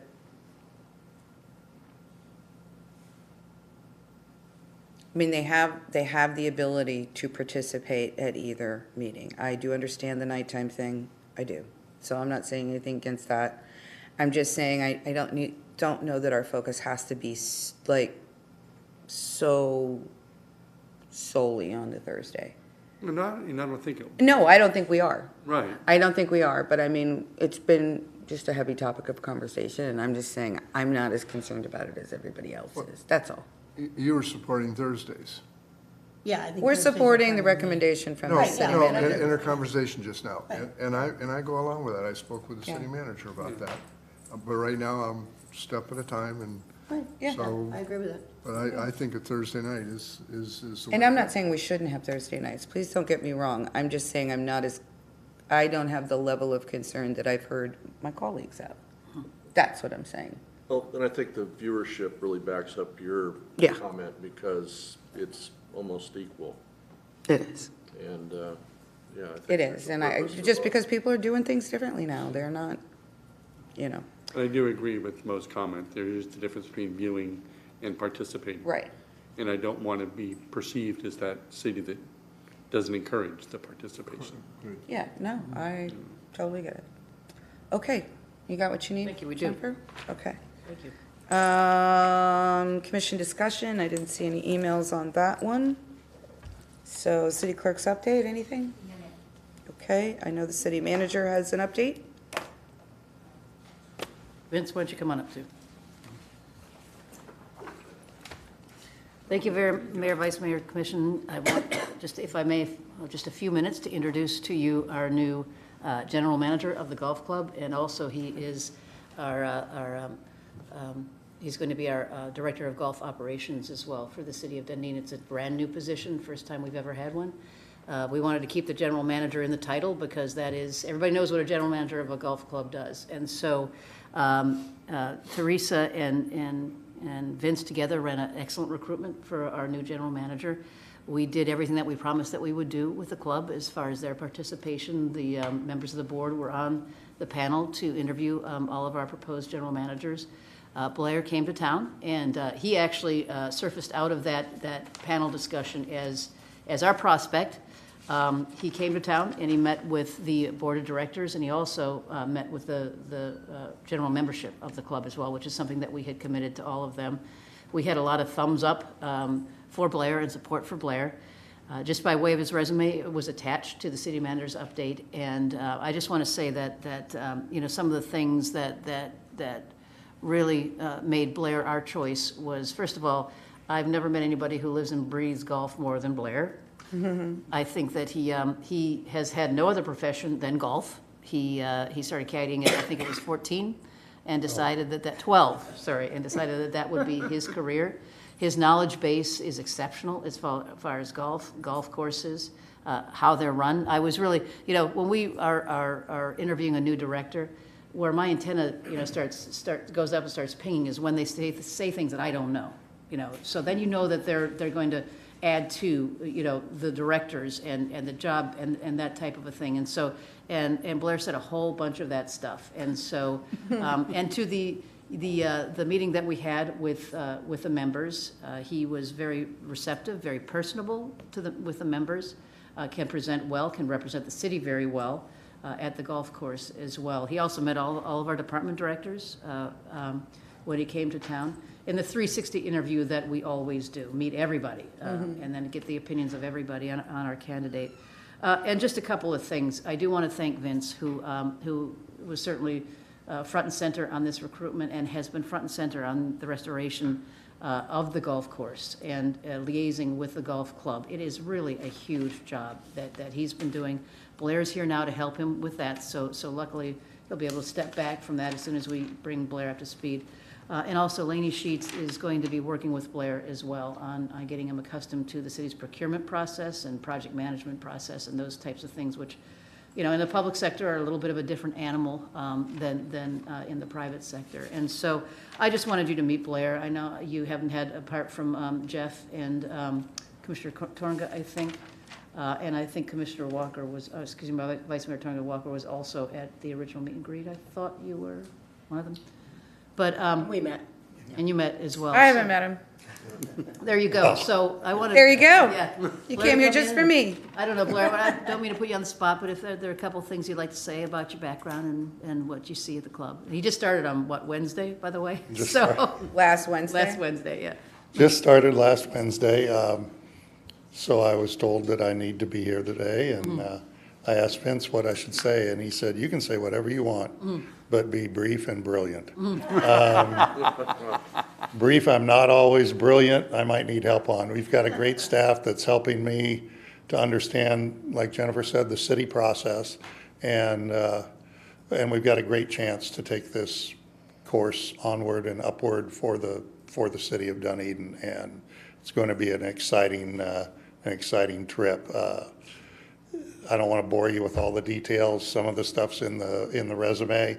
I know your time's more important. We're already into this afternoon, but I have had a lot of experience at different clubs dealing with all sorts of different levels of expectations, dealing with different factions. So I think I'm equipped to handle all and everything that may come up at Dunedin Golf Club, and I'm certainly appreciative of the chance. I bought a home in North Newport Richey. Sorry. Jennifer said I hadn't earned it. I think it was Jorge that said I hadn't earned the raise yet, so I couldn't quite get to Dunedin, but I got close. So I'm here. This is me. This is a great opportunity That's gonna for be a heck me of a going drive. forward. Heck of a drive from Newport Richey. Sorry, I didn't mean to interrupt you, but I'm just thinking about that on US 19, speaking of transit. It's about 35 minutes, and today it was an hour and 1 minute. Yep. Just, I don't know, maybe the sun was shining on the wrong side of the road, but it was lengthy Yeah, you're gonna today. wanna get closer. Well, eventually. That would be my goal, definitely. But it's where I am, and we're going to make the best of it, and it'll allow me to spend a lot of time at the club and meet with the people. It's important to recognize the people that are long-term constituents out there and also members out there, and hear their ideas too. So my week right now is filled with shaking hands and meetings, and we'll get into the nuts and bolts, I'm sure, very soon. But we're very excited to have you here. Thank Very you all so excited and much, looking everybody. forward to the next steps. We Very really do. supportive so far, and Good. it's really looking great, and I'm thrilled to be here. So thank you all so Well, much. welcome. Thank you. Or hey, find him a place closer to home. Works out better. You can come in early and work late. There'll be a cot there, right? Yeah, there you go. There. All right, thank you very much. Welcome, Blair. Thanks, Welcome. Vince. Welcome. Glad you're here. Okay, anything else for the city manager? All right, city attorney, anything? The only thing I had is it just came to my attention that the settlement agreement's going to need to be adopted via resolution, so it'll actually be an action item as opposed to a consent item. Okay, that's fine. Michelle, did you get that piece? Because that was, okay. All right, commission comments on liaison stuff. Vice Mayor? Thank you. Just as a reminder, we've got Suncoast League this week, Friday, at the golf club. And we will have a keynote speaker, Veronica Citron will be there as Vice President of Communications for Tampa Airport. And so we'll hear a lot of good stuff about what's happening with that. And we've had, we're going to be doing some information for the marina coming up here really quick, which I'm very curious about. That'll be tomorrow night, correct? Tomorrow evening, yes. So we have a meeting tonight We do. for The golf cart. Golf cart? Golf course master. golf course golf for center, ideas, yeah. for folks to put ideas Yes. in. Yes, at the Hill And- Center. And then we have the marina study the following evening. 2 different locations. First one's at Hale and the second one's at the library. The first one's at 6:30, and the second one's at 6 o'clock at the library. Correct. Thank you, Vice Mayor. So I'll leave it at that, so. Speaking of PSTA, our full board meeting is next week, so I don't want to say what subcommittees are doing because that leads to something that may not come through the full board. So I'll wait till then for that. Schools, just wanted to acknowledge that both the boys and the girls soccer teams won district, so the district champs, so go for them. Our Dunedin Middle School it's the first time their jazz band went to competition, and they got straight superiors, and so that was, how cool is that? Yay, performing arts. And that's about, and I'm getting involved with the high school through junior achievement. I'm going to call it a program, but they don't. It's a model, they call it. But a 3DE program through junior achievement is kind of teaching students through a business kind of lens. And they're giving questions or concerns from corporations and they're called challenges, and they have to break up into teams and help solve that problem. And the first one was for the freshmen, the ninth grade class. The question actually came from Arby's Corporation, and the question is how can they reach the high school demographic in getting them to come to Arby's? And actually Arby's came to judge them in their contest. And so it gives them that interaction on the corporate level. And so I talked to the junior achievement people at the high school about how we can incorporate a sole proprietorship concept of what we have here in Dunedin, and we push our small businesses. And so last week I was a guest judge along with somebody from the chamber. Katie Ducharme's dad, Lincoln, was kind enough to help guest judge. The 10th grade had a competition last Friday. And so I'm creating that bridge and that relationship with the chamber to hopefully get some of our small businesses and teach that small business concept into our high schools, which I think is pretty good. Very cool. There we go. What was the #1 winner of how you get that demographic to Arby's? You know, they're ninth graders, and it was really, really cool. God, that was 2 weeks ago. Yeah, I couldn't tell you what happened 2 weeks ago. Yeah, but it was, yeah, and I can't remember what the winner was, but I'm sure it was they had to something do smart, surveys, they did data analysis, and it's coming from ninth graders. It was very impressive. One was they need to hire younger, because the younger people want to see them.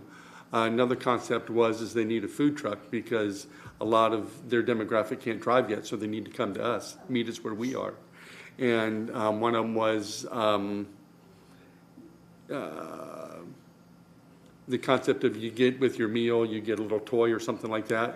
And they actually created models of different toys, product titled, you know, French fry guy or whatever.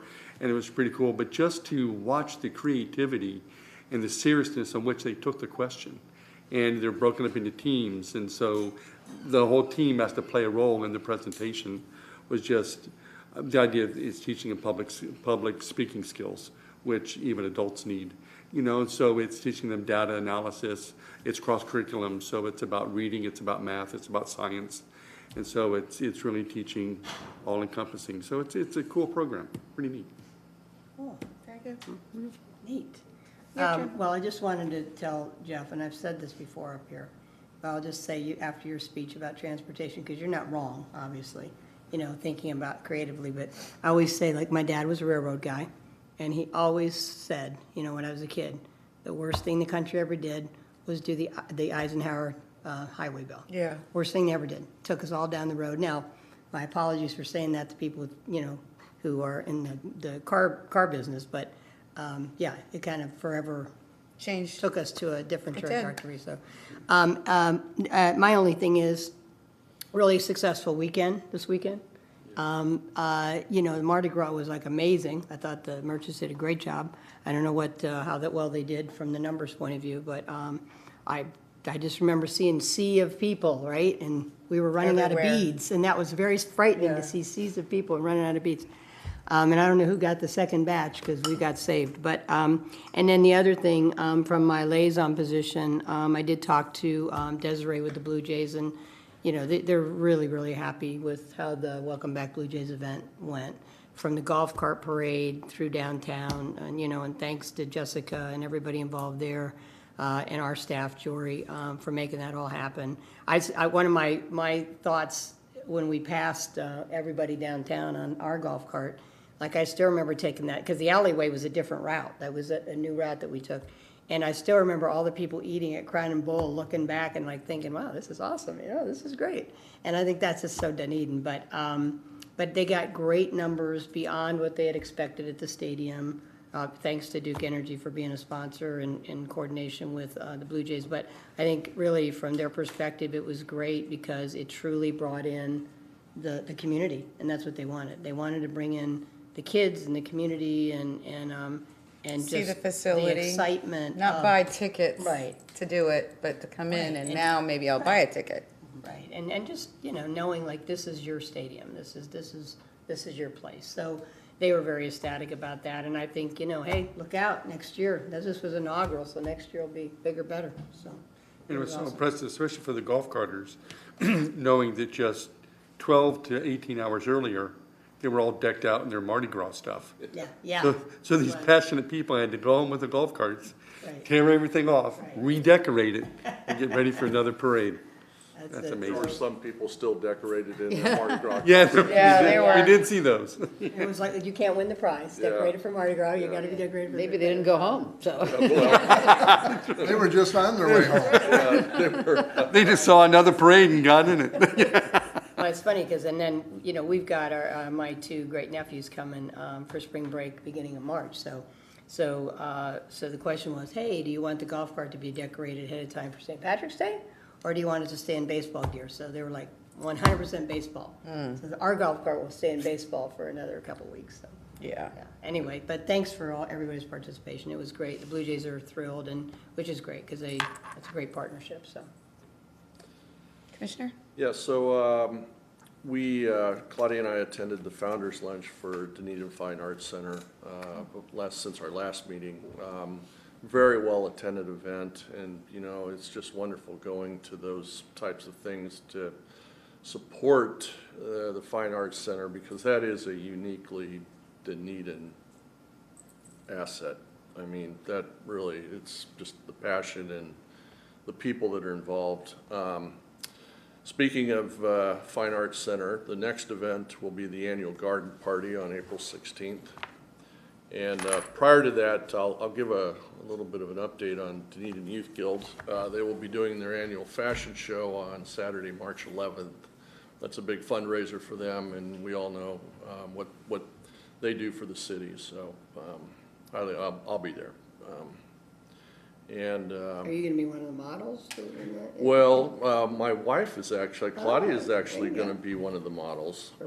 I've been asked to serve wine, which could be dangerous. But We usually all go. yeah, good. But I mean, I hope they're gonna be sending us something. As usually they send us something via email Yeah, and tell us when it is and make sure that we're gonna be there. I mean, it's coming up. So most of I us can are follow up. always there. Yeah, Okay, I'll follow up on that. that'd be great. That's all I've got. Okay. History Museum, we are working with them on the hiring process for their new director, because, you know, Vinny's going to be retiring this year, some point, probably towards the end of the year. I didn't know that was official. Yeah, he's willing to stay on until we get somebody hired, so Jennifer and I are working with them for, try to figure out the best process to do the whole thing. More info to come. For Pinellas, as you know, we kept our seat. Thank you to Jeff for being there. And then I'll be having a Waterborne Transportation Committee meeting in the next couple of weeks. Don't exactly know what we're going to get out of it, because currently Barry has said no to everything. But the Tourist Development Council is meeting with Pinellas County Commission, I think it's next week, for our annual meeting, which we haven't had it for the last couple of years. And one of the conversations that we're trying to get on the agenda is use of bed tax money for transit infrastructure. It'll still take, even if they go along with it and everybody goes along with the idea of it, it'll still take probably 3 years. Repeat that, Mayor? I'm sorry. Bed tax money for transit infrastructure. So for instance, we wanted to buy ferry boats, if we wanted to build docks, if we wanted to build a transit center, Makes sense. yada, yada, yada. But even the transit center, it has to be, but according to their regulation, according to the state regulations, it has to be tourist related. Transit center is not tourist related. It can be, but whereas if you look at like trolley or ferry, you can make a real case that 75% of that is tourist related. You know what I'm saying? So that's the difference. You know, If we wanted to have buses that went over to the airport and back, that was their sole thing, that could maybe be considered. Good, because I did talk at the last PSTA. Not the operations, though. The planning meeting. was Clearwater's concept of a gondola. Yeah. Make sure that that ties into, if that comes It to would. fruition, to tie into the transit center It would. in Clearwater. That would just make sense. And so again, I think that would be something that by That's far part would of be the tourist infrastructure, related, yeah. right? So we'll see where it goes. I mean, I'm trying really hard, but you can't get, I hate to use the word old, but old dogs, new tricks. Sometimes it's very difficult to get people to, they've been thinking a certain way for so long, they don't see new options ahead of them. So we're trying, but that's essentially what I got going on. Anything else for the good of the order? Okay, we are adjourned on time. 5 minutes early.